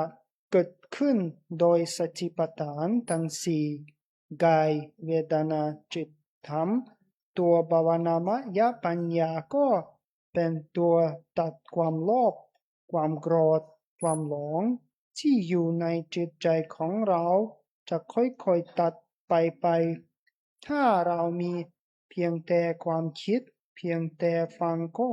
รู้เท่านั้นแต่ตัวขัดเกลาไม่มีตัวที่สำคัญที่สุดคือการปฏิบัติตามเพื่อที่จะทำให้ตัวภาวนามยปัญญาเกิดขึ้นแก่เรา Tools of meditation practice. We should increase our goodness and our effort in the practice, which is like rice seedlings that need water and some care. Lack of attention or too much water causes their death. You need to give them right amount of water, which is the middle way. It is the same with our practice and effort. The Buddha said in the Panchaka Nipata Sutanta Pitaka that there are 5 tools of our practice. First, faith. Faith is beneficial in this world and the next. The highest benefit is Nibbana, which is freedom from suffering. Liberation significantly depends on faith. Faith is supreme wealth and an important tool. Second, few diseases. As we are not suffering from any disease, we should hurry to make effort in our practice. 3. No bragging or pretension. Do not compete with anyone. We keep the precepts and develop meditation not for the sake of showing off to people. We must not pretend to anybody. 4. Perseverance. We have to be diligent. When our effort in the practice decline, we have to think of our Lord Buddha. Even with all his great endowments, the Buddha still rejected his wealth and went to live in the forest. And also keep Nibbana in the mind. If we are lax in our efforts, we will never gain liberation. 5. Wisdom. After we listen to the Dhamma, reason it through and start to practice it. Wisdom born of meditation will arise through the practice of the 4 foundations of mindfulness: the body, feelings, the mind, and mind objects. Wisdom from meditation will eliminate greed, hatred, and delusion in our mind. It will gradually remove them. If we only think about or just listen to the Dhamma, then we know it on an intellectual level. But we do not have anything to polish and clean the mind. The most important thing is the practice of insight meditation, in order to give rise to this wisdom based on development of the mind. ธรรมะที่ทำให้หลุดพ้นมี5 ประการ 1. นักกรรมรมตาไม่มีความเพลิดเพลินในการงาน 2. นักบาสรมตาไม่ยินดีในการคุย 3. นักนิทรมตาไม่ยินดีในการนอน 4. นักสังคณิกรมตาไม่ยินดีในการคลุกคลีด้วยหมู่คณะ 5. โยกะกรรมรมตาให้ประกอบความเพียรยินดีในการทำความเพียรมีธรรมะ5 ประการนี้ย่อมถึงวิมุตติสำคัญที่สุดคือการประกอบความเพียรในการเดินจงกรมนั่งสมาธิคุณธรรมภายในใจจะงอกงามมากขึ้นจนถึงความหลุดพ้นเมื่อเราได้ประกอบความเพียรปฏิบัติตามอยู่เสมอสิ่งสมมุติจะต้องหลุดออกจะเหลือเพียงรูปกับนามรูปกับนามนี้จะอยู่ในพระไตรลักษณ์อนิจจังทุกขังอนัตตาสุดท้ายแล้วทุกคนก็จะจริงรูปจริงนามไม่ยึดถือว่าเป็นตัวเราให้สักแต่ว่าเท่านั้นให้มีสติและสัมปชัญญะแล้วรู้ว่า กายนี้ไม่ใช่ตัวตนเราเขา เวทนานี้ไม่ใช่ตัวตนเราเขา จิตนี้ไม่ใช่ตัวตนเราเขาธรรมนี้ไม่ใช่ตัวตนเราเขา ให้สลัดออกไม่ยึดไม่ถือนั่นและจะถึงซึ่งความหลุดพ้นถึงซึ่งสุขอันไพบูลย์ก็คือมรรคผลนิพพาน The Dhammas that liberate. The Dhammas or virtues that lead to deliverance. There are 5 of them. Not delight in working, nakamaramata. Not delighting in talking, nabasaramata. Not delighting in sleeping, na nidaramata. Not delighting in socializing, nasamkanikaramata. And preserving, delighting in, striving in meditation practice, yoga kamaramata. Those endowed with these 5 dhammas will reach deliverance. The most important thing is to put effort into the practice in walking and sitting meditation. Then inner virtue will gradually grow until deliverance is gained. When we put effort into meditation, always practicing it, the conventional truth will come off the mind, leaving only materiality and mentality. Materiality and mentality are subject to the 3 characteristics of impermanence, suffering, and non-self. In the end, even materiality and mentality will be abandoned and not being seen as one's self. Existence is just existence. Have mindfulness and clear comprehension and know that this body is not the self, neither me nor him, her. Feelings are not the self, neither me nor him, her. This mind is not the self, neither me nor him, her. Mind objects are not the self, neither me nor him,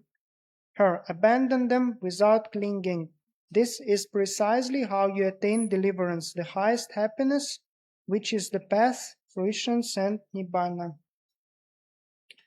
Dhamma ที่เป็นคู่ใจต่อไปก็จะได้กล่าวถึงธรรมะที่เป็นคู่ใจคือใจต้องมีคุณธรรมซึ่งจะพาเราไปสู่จุดหมายปลายทางธรรมะมีอยู่4 ประการ 1. วิปัสสนาปัญญานั้นวิแปลว่าจริงปัสสนาแปลว่าความเห็นจริงความเห็นจริงคือเราอยู่บนโลกนี้ด้วยความเห็นจริงเราจึงจะอยู่ได้เห็นจริงอย่างไรเห็นความไม่แน่นอนในตัวเราเห็นทุกข์เห็นความไม่ใช่ตัวไม่ใช่ตนเมื่อเห็นอย่างนี้เราจะปล่อยวางทุกอย่างและเราจะอยู่ยังมีความสุขจากสุขที่เกิดจากความสงบ 2. สัจจะคือความจริงใจไม่ว่าจะเป็นใดเป็นใครถ้าจริงใจกับเราก็ต้องจริงใจกับเขาแต่ถ้าเขาไม่จริงใจกับเราก็ควรจะไว้ใจแต่อย่าวางใจอันนี้ก็เป็นธรรมะอันเป็นมิตรอันหนึ่ง 3. จักขะคือความเสียสละคือยังเอาเรื่องภายนอกมาเป็นอารมณ์จนทำให้เราไม่สบายให้สละออกให้คิดว่ามันเป็นเรื่องของเขาไม่ใช่เรื่องของเราเขาทำอย่างไรก็ได้อย่างนั้นอย่าเอาเรื่องคนอื่นมาเป็นอารมณ์ให้สละออกอันนี้เป็นธรรมะคู่ใจของเราอันหนึ่ง 4. สงบคืออย่าเอาเรื่องที่ไม่ใช่เรื่องมาคิดมาไว้ในใจซึ่งมันเป็นค่าของความสงบถ้าคิดให้คิดเรื่องที่มีสาระคิดในสิ่งที่มันเกี่ยวกับหน้าที่การงานของเราดีกว่าประโยชน์ของความสงบก็คือเวลาที่เราคิดหรือทำอะไรทำใจให้สงบทำสมาธิก่อน สัก50 นาทีเพื่อละจริงความบุญไว้และตั้งใจทำงานนานๆอันนี้เป็นธรรมะคู่ใจของเราจีอันหนึ่งขอให้ทั้งหลายยึดตาม4 ประการนี้ให้อยู่ประจำใจอย่าจริงไปแล้วความสุขสดชื่นเบิกบานใจจะอยู่กับท่าน The Dhammas which are the mind's companions. Next, talk about the Dhammas that should accompany the mind. The mind must have virtues that will take us to our destination. There are 4 of these virtues. First, the wisdom of Vipassana. Vi means clear, Passana means seeing. We need insight to live in this world. What is insight? It is seeing uncertainty in ourselves, seeing suffering and seeing non-self. Once we see things in this way, we will let go of everything and we will live with happiness that arises from peace. Second, satya, sincerity. We have to be sincere to whoever is sincere to us. If they are not sincere to us, we may trust them, but not completely. This is friendliness. Third, chaga, abandoning. Do not get emotionally involved with what is going on outside us to the extent that it puts us ill at ease. Renounce it. Think that it's others' business, not ours. They will reap whatever they sow. Do not focus on others people's affairs. Renounce them. This is one Dhamma that should exist in the mind. 4. Calmness. Do not think about trifles. Do not keep them in your mind because they are enemies to peace. If you are going to think about things of significance. It is better to think about things that are relevant to our work. Before we think or do anything, make the mind peaceful through sitting meditation for about 5 to 10 minutes, then focus on doing your work. This is an advantage of calmness. This is one good Dhamma that should be developed in the mind. May you hold on to these 4 Dhammas permanently in your mind. Do not throw them away. Then happiness will always refresh and delight your mind. ความสำคัญดีเป็นความสุขอย่างยิ่งสุขขอเป็นคำสอนของพระพุทธเจ้าเราเอามาสวดสุขโขบุดานังอุปาโดพระพุทธเจ้าบังเกิดขึ้นแล้วในโลกให้ความสุขแก่โลกสุขสัตดามเทศนาการฟังธรรมของพระพุทธเจ้าเป็นความสุขสมาธิสมกนังตโปสุขโขความพร้อมเพรียงของผู้มีศีลเสมอกันมีการปฏิบัติเหมือนกันสุขสัตตมเตสสุขสังคสสมาธิความพร้อมเพรียงของหลวงปู่บอกว่าทุกวันนี้ผมเห็นพระภิกษุสงฆ์สามัคคีกันผมสบายใจมากหากว่าขัดแย้งกันถึงแม้มีเงินมีทองกินอยู่สุขสบายมันไม่มีความสุขจริงการที่เราสวดกันบ่อยๆทำให้เกิดความสุขโดยเฉพาะสมาธิสมกนังตโปสุขโขความพร้อมเพรียงกันของผู้มีความเพียรในการปฏิบัติจะทำให้เกิดความสุขในตัวเองคนอื่นๆก็จะมีความสุขตลอดจนญาติพี่น้องของเราก็มีความสุขด้วยขอให้เราพร้อมใจกันปฏิบัติตาม Harmony is a great happiness. Sukho, happiness, is taught by the Buddha. We chant Sukho Buddhanam Upado. The Buddha has arisen for the happiness of the world. Sukhasa Dhammatesana. Listening to the Buddha's teaching is happiness. Samagi Samaganam Tapo Sukho. The unity of those of the same virtue and the same practice is happiness. Sukha Samkhasa Samagi. The harmony of the Sangha is happiness. John Tong said, I've been seeing monks in harmony which puts me at ease. Though we have money and eat and live comfortably, we will not be truly happy if we are in conflict. We chant frequently in order to give rise to happiness, especially samagi samaganam tapo sukho. The harmony of those striving in the practice gives rise to happiness, one's inner happiness, and genders happiness in others, including our relatives. May we be happy in our meditation practice. I wish to dedicate merits I gain from my meditation and Dhamma practice and this Dhammatok to Kuntanat Chindapon, who teach many people and me as well. May he be happy, free from suffering, and may he reach Nibbana as soon as possible. Ko ani song ti ket jagan charan vipassana kamatan le gan hai Dhamma pentan kong krapomอุทิศไปยังคุณธนัทชินดาพรเพื่อถวายเป็นอาจาริยบูชา At the end, I wish for all of you, may four qualities increase, long life, beauty, happiness, and strength,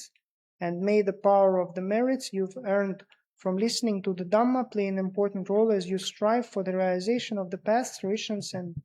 Nibbana ในไทยที่สุดของการปฏิกตาตามของผมในวันนี้ด้วยอนุภาพแห่งการให้ธรรมะเป็นฐานขอให้ท่านทั้งหลายเจริญด้วยอายุวันนะสุขะพละสถิตมันในสัจธรรมนำตนให้พ้นจากความทุกข์ประสบสุขกันไปบุญกล่าวคือมรรคผลนิพพานทุกท่านทุกคนเตือน อันนมยังสาธุกลังกะโลมาเตสาธุสาธุสาธุ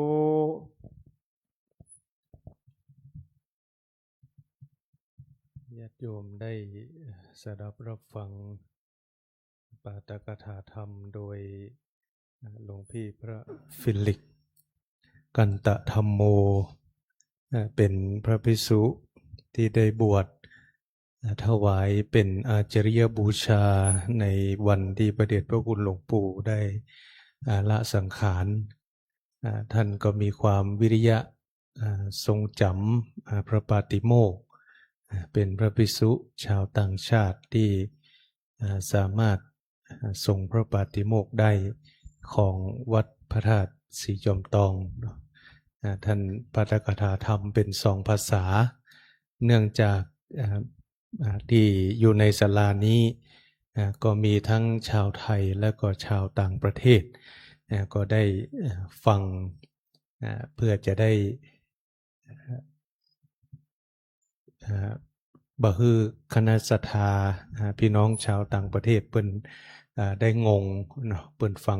เปิ้นมาเนี่ยเปิ้นก็ค่อยรู้ตัวว่าตุเจ้าที่เปิ้นมาอู้นี่อู้อะหยังก็พยายามที่จะจัดสรรเวลาถวายเวลาให้กับพระภิกษุที่สามารถสื่อสารทางภาษาอังกฤษได้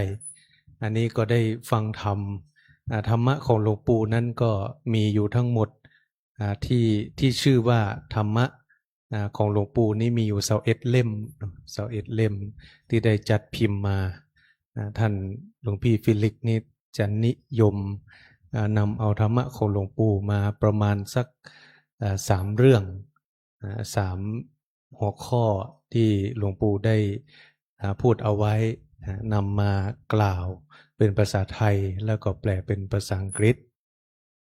ธรรมะของหลวงปู่ส่วนนี้นั้นเราก็มีอยู่แล้วอันนี้ก็คือส่วนที่เป็นธรรมะส่วนที่เป็นเนื้อที่พระเดชพระคุณหลวงปู่เปิ้นได้แสดงเอาไว้ได้สอนเอาไว้ส่วนที่ทางเจ้าภาพหรือที่คณะอาตมากำลังทำอยู่นี้เป็นส่วนเกี่ยวข้องกับชีวิตความเป็นอยู่แนวทางการปฏิบัติความทรงจำที่คณะศรัทธาลูกศิษย์ที่ความทรงจำเกี่ยวกับหลวงปู่แต่ละเรื่องท่านจัดการอย่างใดท่านแก้ไขอย่างใดหรือเรื่องนี้ท่านสอนอย่างใดอย่างเรื่องตะกี้เนี่ยที่ว่าพริกที่ยังบะสุกเนี่ยมันเผ็ดก่อนะคืออาตมาถึงขั้นพอคนที่สัมภาษณ์จบแล้วนะอาตมาก็เลยไปพิมพ์ค้นหานะพิมพ์ว่าพริกที่ยังบะสุกนี่มันเผ็ดก่อแล้วพริกที่สุกกับพริกที่บะสุกเนี่ยอันใดเผ็ดกว่ากันในอันนั้นเปิ้นก็ให้ข้อมูลนะเปิ้นบอกว่าถ้าพริกที่ยังไม่สุกเนี่ยมันจะมีสารแคปไซซินคือสารความเผ็ดน้อยกว่าพริกที่สุก พริกที่สุกจะมีสารแคปไซซินที่มากกว่าพริกที่ยังไม่สุกโอ้หลวงปู่เปิ้นอู้ก็ตรงเป๊ะเนาะเพราะหลวงปู่บอกว่าพริกที่ยังบ่สุกเผ็ดก็คือคำตอบก็คือเผ็ดแต่ว่ามันเผ็ดบัดนักเต้าพริกที่มันสุกหลวงปู่ก็เลยบอกว่าฮื้อพริกนี้สุกก่อนฮื้อพริกนี้สุกก่อนแล้วเดี๋ยวอาจารย์จะส่งไปเองอันนี้กำอู้เปิ้นเนาะอาตมาก็จำเพราะว่าไปสัมภาษณ์เปิ้นมาเปิ้นว่าพริกที่มันอ่อนพริกที่มันยังอ่อนมันเผ็ดก็ถาม2 รอบสถาปก็ตอบรอบแรกตอบว่าเผ็ดรอบที่2ตอบว่าบ่เผ็ดพอรอบที่2เสร็จหลวงปู่ก็อู้ว่ารอให้พริกนี้สุกเต็มที่อาจารย์จะส่งไปเองกำอู้เปิ้นเฮาฟังเฮาก็ฮู้ว่าเป็นลักษณะของกำอู้ของหลวงปู่เพราะว่าหลวงปู่เปิ้นเป็นคนอู้บ่นักอู้บ่ยาว หลวงปู่เป็นคนอู้บ่ค่อยนักกำเปิ้นอย่ากำสั้นๆกำหลายกำที่อาตมาไปสัมภาษณ์แล้วอาตมาก็ประทับใจว่าหลวงปู่นี่เปิ้นจังอู้เนาะเปิ้นมีกรรมของเปิ้นและแถมอย่างหนึ่งวันนั้นที่คณะอุโบสถไปฮื้อสัมภาษณ์อาตมาก็แบ่งปันไปเรื่องหนึ่งวันนี้ก็เลยจะนำมาอู้กับศรัทธาหมู่ใหญ่ให้ได้ฟังเป็นคำอู้หลวงปู่เนี่ยอาตมาฟังก็เชื่อว่าเป็นคำอู้หลวงปู่ว่าธรรมโอสถมันถูกแก่โรคแล้วธรรมโอสถมันถูกแก่โรคแล้วแต่ขนาดยาบอกปอในคำอู้เปิ้นธรรมโอสถมันถูกแก่โรคแล้วแต่ขนาดยาบอกปอนั้นบางท่านปฏิบัติแล้วแต่ยังเป็นอย่างอี้ทำแล้วยังเป็นอย่างอี้คือธรรมโอสถนี่มันถูกแก่โรคแล้วแต่ขนาดยามันบอกปอนั้นมันอยู่ที่ขนาดยาถ้าขนาดยามันบอกปอเนาะมันก็ขาดตรงนั้นไปคือแม้ว่ายานั้นจะเป็นยาที่ดีจะช่วยรักษาโรคได้แต่ถ้าเรากินบ่สม่ำเสมอเราบ่ต่อเนื่องกะเราขาดหายมันก็ขนาดยามันบ่พอเนาะอันนี้ก็เลยอย่างที่ว่าทำไมปฏิบัติแล้วผลลัพธ์ของแต่ละคนนั้นบ่เหมือนกันต่างกันออกไปก็ต้องสำรวจที่ขนาดยาเนาะบางครั้งเราได้ธรรมโอสถมาแล้วแต่ว่าขนาดยาของเขาเองที่บ่พออันนี้ก็แบ่งปันแต่ว่าอาตมาจะแบ่งปันเสี่ยงบ่ได้อย่างที่บอกว่าถ้าแบ่งปันเสี่ยงหนังสือก็จะบ่ค่อยอ่านละเพราะว่าคนส่วนใหญ่ชอบฟังมากกว่าชอบอ่านแต่ว่าอันนี้ก็ทำแล้วก็คงจะทำเป็นอีบุ๊กตัวเนาะอีบุ๊กนี้สำหรับคนรุ่นใหม่แต่คณะศรัทธาที่อยู่ที่นี่ต้องเป็นหนังสือตัวเป็นเล่มด้านนะเพราะว่าอีบุ๊กนี่คงจะยากหน่อยนะแต่บางท่านก็อาจจะอันนี้ได้อันนี้ก็คือเรื่องราวที่จะต้องรวบรวมถ้าไม่อย่างนั้นก็จะหายไปสิ่งที่หลวงปู่เปิ้นได้สอนมีหลายสิ่งหลายอย่างอาตมาฟังแล้วก็หลวงปู่นี่อัศจรรย์ใจที่เปิ้นมีกรรมแต่ละอย่างหรือว่ามีตัวอย่างมีเรื่องแต่ละเรื่องวันก่อนนั้นไปอาตมาก็ไปมดเนาะไปวัดเจดีย์หลวงนะถามว่าเปิ้นเกี่ยวข้องกับหลวงปู่อย่างใดอาตมาก็ไปเพราะมันมีเรื่องที่เปิ้นเคยเล่าอาตมาได้ยินมาก็เพื่อจะไปสอบถามว่าเรื่องราวเปิ้นพอจะฮู้ก็นะก็ไปถึงไปวัดหลวงพ่อองค์ก่อนๆก็ไปหลายรูปอันนี้ก็เพราะว่าหลายท่านเปิ้นเจอหลวงปู่มาตั้งแต่สมัยก่อนนู้นเนาะสมัยตั้งแต่เป็นพระหนุ่มเป็นพระหนุ่มท่านก็เจอท่านก็เล่าหลายสิ่งหลายอย่างให้ฟังอันนี้ก็เป็นเรื่องราวที่คนรุ่นหลังอาจจะบ่ฮู้จักหรือว่าบ่ตันแต่ว่าคนรุ่นก่อนที่เปิ้นอยู่กับหลวงปู่มาเนี่ยเปิ้นจะฮู้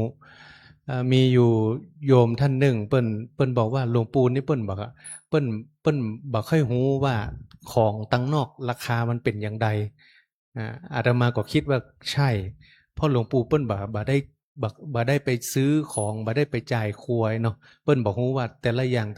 เนี่ยมันจะเป็นราคาเท่าใดมันมีอยู่เตื้อหนึ่งหลวงปู่ฮื้อไปซื้อซองจดหมาย1ซองเมื่อปี2514นะโยม2514ท่านอาจารย์เจ้าคุณไปเรียนนี่ตอนนั้นไปโรงเรียนวันละกี่บาทครับสมัยที่อาจารย์เจ้าคุณเป็นละออนครับยังบ่ถึงบาทนะครับไปโรงเรียนบ่ถึงบาทหลวงปู่ฮื้อสตังค์ไป100เจ้านะ2514ฮื้อสตังค์ไป100ฮื้อไปซื้อซองจดหมายแล้วก็คนไปซื้อก็บอกว่าหลวงปู่จะฮื้อซื้อกี่ซองฮื้อซื้อซองเดียวฮื้อซื้อซองเดียวคนที่ไปซื้อเนี่ยเปิ้นก็บอกว่าโอ้หลวงปู่ผมไม่กล้าไปซื้อเนาะเจ้าของร้านเนี่ยเขาจะด่าเอา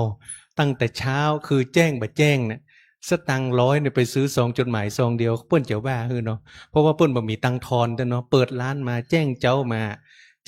มาสตังค์100อันนี้หลวงปู่เปิ้นฮื้อไปซื้อเปิ้นก็ว่าพอหลวงปู่เปิ้นบ่ล่ำไปสั่งครัวบ่ได้ไปซื้อครัวด้วยตัวของเปิ้นเองเปิ้นบ่ฮู้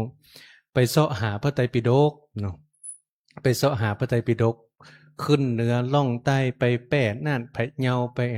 หลวงปู่ฮื้อ20 บาทเติมน้ำมันฮื้อเต็มถัง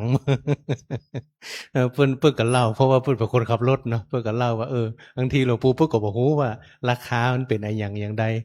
แต่นี่ก็เป็นบ่ใช่ว่ามาอู้ให้หลวงปู่บ่ดีบ่ใช่แต่ว่าเพิ่นเล่าโดยซื่อว่าเพราะหลวงปู่เพิ่นบ่ได้ซื้อครัวเพิ่นบ่ได้จ่ายเพิ่นบ่ฮู้นึกถึงหลวงปู่แหวนน่ะคนเอาสตังค์ไปถวายหลวงปู่แหวนโดยไม่ปังถวายหลวงปู่แหวนก็ซุกใต้อาสนะเนี่ยซุกไว้ใต้แล้วบางเตื้อเนาะหลวงปู่แหวนเปิ้นสูบขี้โยมันบ่มีกระดาษเปิ้นก็เปียอันนั้นมาปันขี้โยนะสูบไปแล้วก็โอ้กระดาษนี่ยังมีรูปพระเจ้าอยู่หัวมินี่หลวงปู่แหวนนะเปิ้นบอกฮู้ว่าสตังค์แหวนบางเตื้อเปิ้นลุกออกจากที่นั่งเนาะหลวงปู่แหวนเนี่ยลุกออกจากที่นั่งอันนี้หลวงปู่เปลี่ยนหลวงพ่อเปลี่ยนวัดอรัญญวิเวกเพราะอาตมาไปวันก่อนนะไปวัดป่าดาราพิรมย์ก็ไปถามหลวงพ่อเรื่องหลวงปู่นี่แหละหลวงพ่อเพิ่นก็เล่าเรื่องหลวงปู่แล้วก็ลวดเล่าเรื่องหลวงปู่แหวนหลวงพ่อเปลี่ยนเล่าก็เลยลวดได้ฟังเรื่องอื่นไปตัว เปิ้น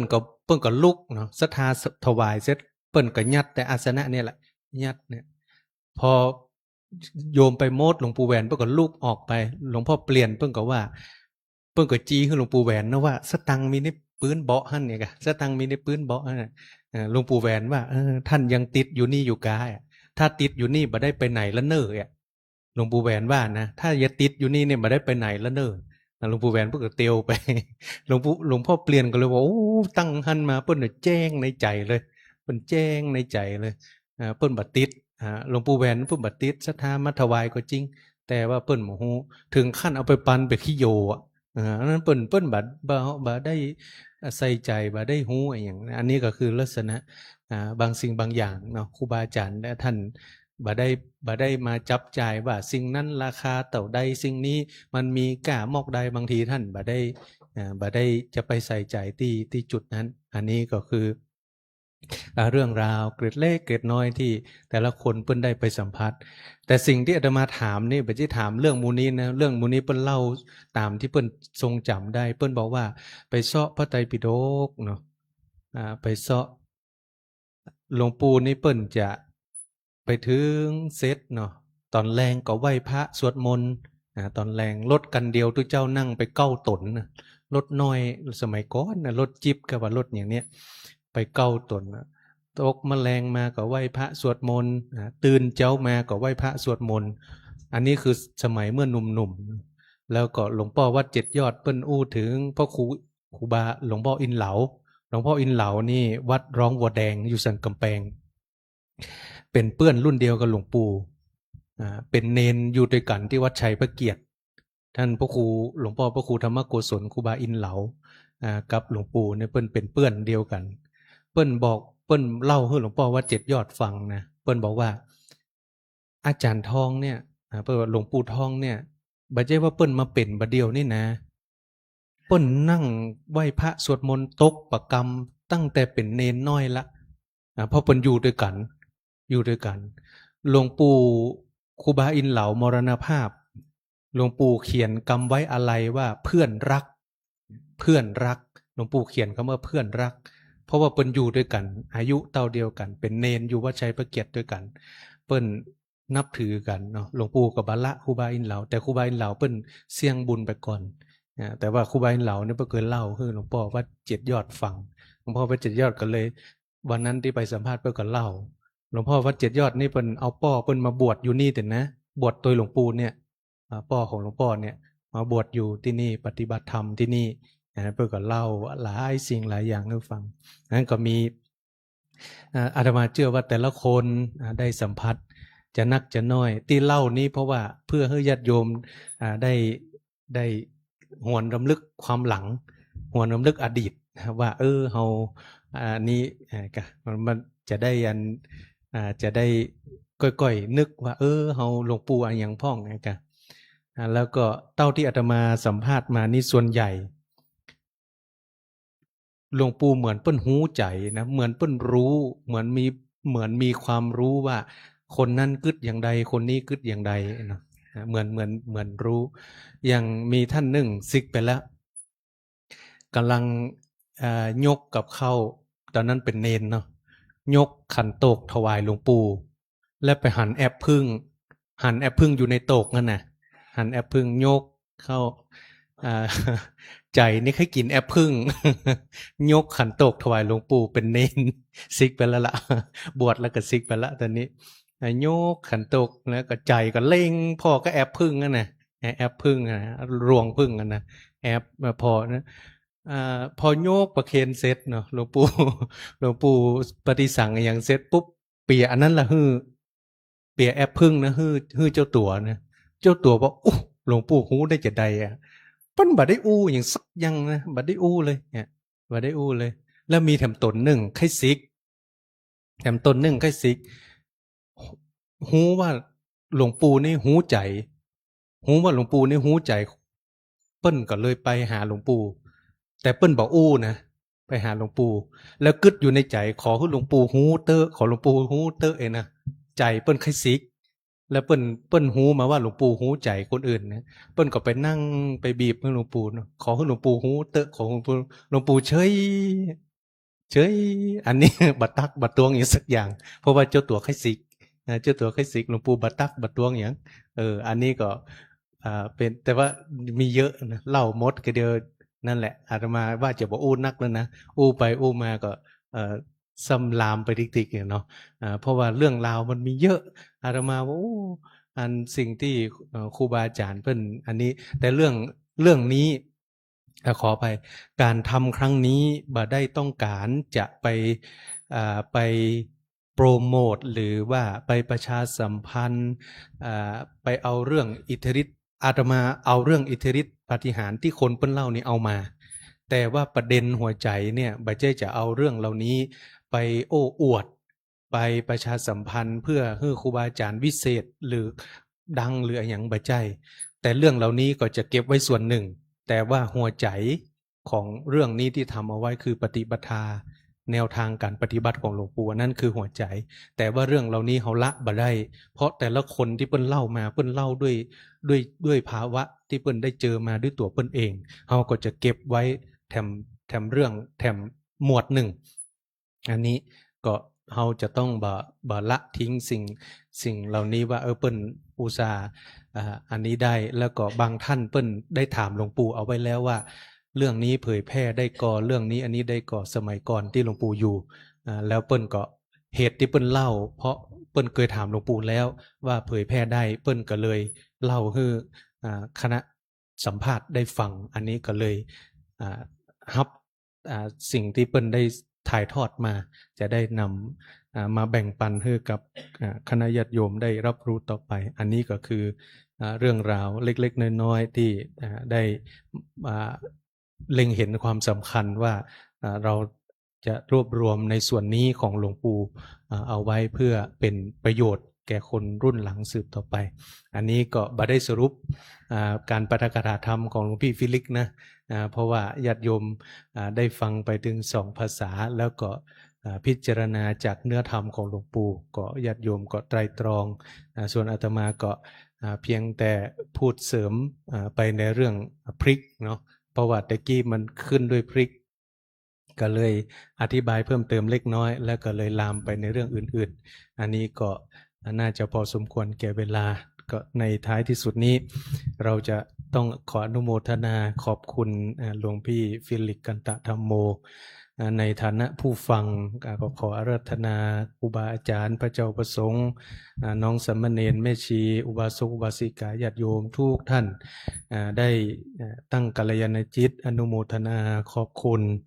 หลวงพี่พระฟิลิปกันตะธรรมโมที่ท่านได้มาให้ธรรมะเป็นทาน ขอพระลานิสงส์นี้จงเป็นพลวะเป็นปัจจัยเพื่อท่านได้เจริญงอกงามในธรรมขององค์สมเด็จพระสัมมาสัมพุทธเจ้ายิ่งขึ้นไป และด้วยพระลานิสงส์ที่ญาติโยมได้ฟังธรรมมาดีแล้วนั้นจงเป็นพลวะเป็นปัจจัยให้ญาติโยมได้เจริญงอกงามในธรรมขององค์สมเด็จพระสัมมาสัมพุทธเจ้าเพื่อได้มีความสุขในธรรมเป็นนิจมีดวงจิตสถิตมั่นอยู่ในสัจธรรมนำตนของตนให้พ้นทุกข์ประสบสุขอันไพบูรณ์กล่าวคือมรรคผลนิพพานทุกท่านเทิน สาธุสาธุสาธุ ผู้เป็นจมาศมาประเคนการประถกที่ท่านฟิลิปกัตถโมบางท่านนี่ฟังภาษาไทยไม่ถนัดก็ฟังภาษาอังกฤษเอาไมลอยไมลอยนี่ให้เนี่ยเอาไมลอยนี่ท่านฟิลิปญาติโยมบางท่านฟังภาษาไทยไม่ถนัดก็ฟังภาษาอังกฤษแล้วกันนะได้2 ภาษา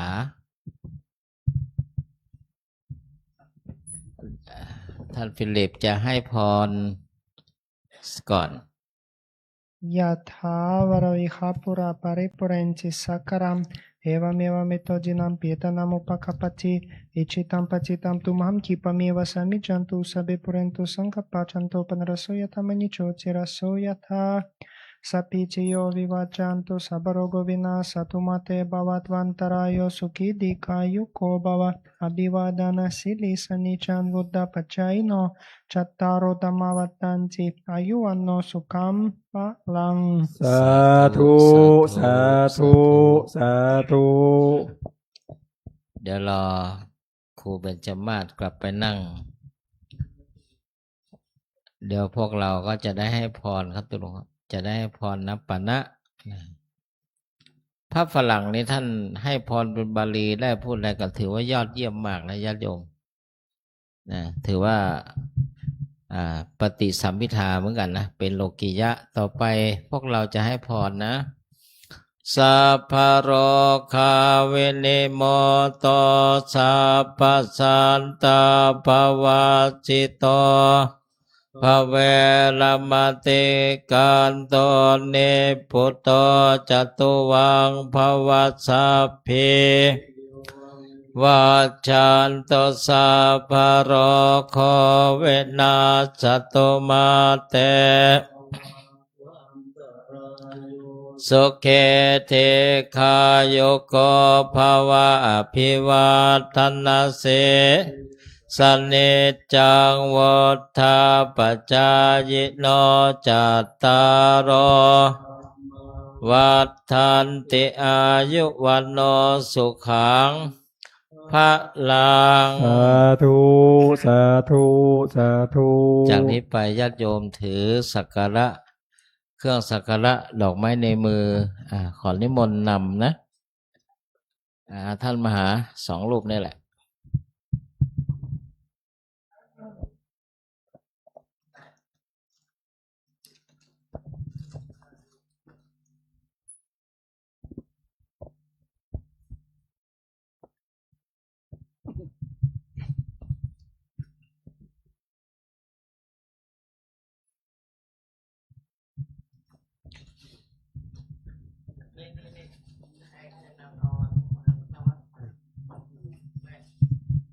ครับขอโอกาสนำกล่าวคำบูชาดอกไม้เครื่องสักการะ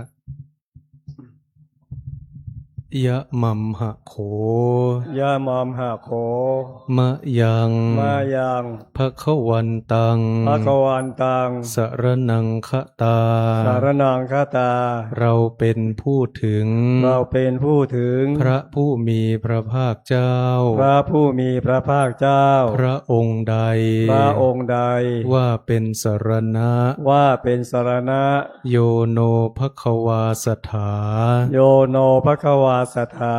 พระผู้มีพระภาคเจ้า พระผู้มีพระภาคเจ้า พระองค์ใด พระองค์ใด เป็นศาสดาของเรา เป็นศาสดาของเรา ยัสสจะมะยัง ยะสัจจามะยัง ภควโตธัมมัง ภควโตธัมมัง โรเจมะ โรเจมะ แลเราชอบใจ แต่เราชอบใจ ธรรมของพระผู้มีพระภาคเจ้า ธรรมของพระผู้มีพระภาคเจ้า พระองค์ใด พระองค์ใด อิเมหิ อิเมหิ สการเรหิ สการเรหิ ตังภควันตัง ตังภควันตัง สะธัมมัง สะธัมมัง สะสังขัง สะสังฆัง อภิปูชยามะ อภิปูชยามะ เราตั้งใจบูชา เราตั้งใจบูชา พระผู้มีพระภาคเจ้า พระผู้มีพระภาคเจ้า พระองค์นั้น พระองค์นั้น พร้อมทั้งพระธรรม พร้อมทางพระธรรม พร้อมทั้งพระสงฆ์ พร้อมทางพระสงฆ์ ด้วยเครื่องสักการะ ด้วยเครื่องสักการะ ทั้งหลายเหล่านี้ ทั้งหลายเหล่านี้ อิมินาสการเรนะตังพุทธังอภิปูชยามะอิมินาสการเรนะตังธัมมังอภิปูชยามะอิมินาสการเรนะตังสังฆังอภิปูชยามะอะระหังสัมมาสัมพุทโธภควาพุทธังภควันตังอภิวาเทมิสุวัคขโตภควตาธัมโมธัมมังนามัสสามิ สุปฏิปันโนภควโตสาวกสังโฆสังฆังนามามิ หันธรรมยังพุทธสสะภควโตปุพพภาคณมการังกะโรมาเสนะโมตัสสะภะคะวะโตอะระหะโตสัมมาสัมพุทธัสสะนะโมตัสสะภะคะวะโตอะระหะโตสัมมาสัมพุทธัสสะนะโมตัสสะภะคะวะโตอะระหะโตสัมมาสัมพุทธัสสะหันธรรมยังพุทธานุสตินายังกะโรมาเสติปิโสภะคะวานอะระหังสัมมาสัมพุทโธวิชาจารณะสัมปันโนสุขโตโลกวิทูอนุตตโรปุริสธรรมสารติสัทธาเทวมนุษย์สานังพุทโธภควาติกายเยนะวาจายาวาเจตสาวาพุทเทกุกัมมังปะกตังมะยายังพุทโธปฏิคันหตุอัจจยันตังกาลันตะเรสังวลิตุงวะพุทเทหันธรรมยังธรรมานุสตินายังกะโรมาเสคาโตภควตาธัมโมสันทิฏฐิโกอากาลิโกเอหิปัสสิโกโอปะนายิโกปัจจตังเวทิตาโพวินโยหิติ กายเยนะวาจายาวาเจตาสาวาธัมเมกุกัมมังปฏิคันหตุอัจจยันตังกาลันตาเรสังวาริตุงวะธัมเมหันธรรมยังสังขานุสตินยังกะโรมาเซภะคะวะโตสาวกสังโฆอุชุปฏิปันโนภะคะวะโตสาวกสังโฆยายาปฏิปันโนภะคะวะโตสาวกสังโฆสามีจิปฏิปันโนภะคะวะโตสาวกสังโฆยะทิทังจัตตาริปุริสายุคานิอัตถาปุริสาปุคลาเอสะภะคะวะโตสาวกสังโฆอาหุนายโยปาหุนายโยทักขินายโยอัญชลีกะระนิโยอนุตตรังปุญญเขตังโลกาสาติกายเยนะวาจายาวาเจตสาวาสังเคกุกัมมังปะกตังมะยายังสังโฆปฏิคันหตุอาจยันตังกาลันตาเรสังวริตุงวสังเคลำดับต่อไปกราบอาราธนาเจริญพรญาติโยมทุกคนทุกท่านได้ปฏิบัติบูชาตั้งแต่กราบสติปัฏฐานสี่และเจริญจิตภาวนาเป็นเวลาสักครู่หนึ่งสืบต่อไปกราบอาราธนาและเจริญพรทุกคนทุกท่าน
อสมควรแก่เวลา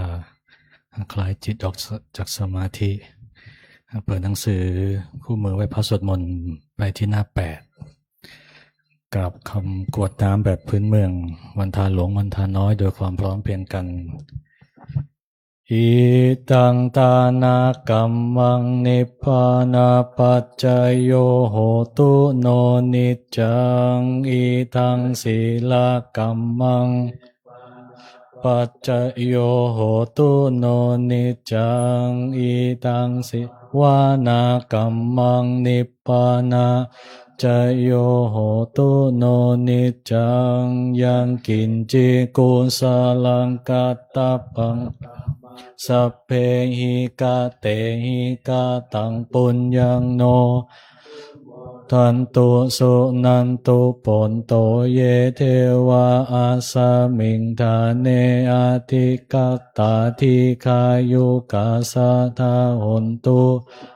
สัตตานังสุขีอัตตานังปาริหารันตุมาตาปิตาสุขิตาหนตุปมุจจันตุสัพเพยติกาสุขิตาหนตุทุกขปมุจจันตุอายาติกาสุขิตาหนตุทุกขปมุจจันตุสัพเพสัพเพยัคขาสัพเพเปตาสุขิตาหนตุปมุจจันตุสัพเพนักขัตตาสุขิตาหนตุทุกขปมุจจันตุสัพเพเทวาหนตุทุกขปมุจจันตุสัพเพอาจาริยุปัชฌายาสุขิตาหนตุปมุจจันตุสัพพสัมปตินังสมิจฉันตุโววันทามิพุทธังสัพพังเมโทสังเมพันเตวันทามิธัมมังสัพพังเมโทสังทาเมพันเตวันทามิสังฆังสัพพังเมโทสังฆามะทาเมพันเตวันโครูชายาจาริเยสัพพังเมโทสังฆามะทาเมพันเตวันทามิกัมมัฏฐานังโทสังฆามะทาเมพันเตวันทามิอาราเมพัทธาสิมายังพังเมโทสังฆามะทาเมพันเตวันทามิเจติยังสัพพัทธาเนสุปฏิทิตาสาริราธาตุโพธิงพุทธรูปังสักกัลลังสัทธานาคาโลเกเทวะโลเกพระมะโลเกลังกาทิเปสาริราธาตุโยเกสาธาตุโยระหันตาธาตุโยเจติยังคันทากุติงจตุราสิติเสธัมมะขันเทสัพเพสังปายทาเจติยังอะหังวันทามิสัพพโส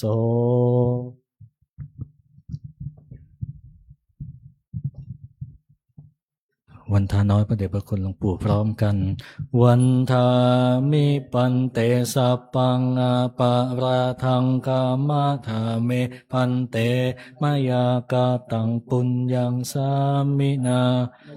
ทิตพังสามินากาตังปุญญังไมหังตาตัปปังสาธุสาธุอนุโมทามิ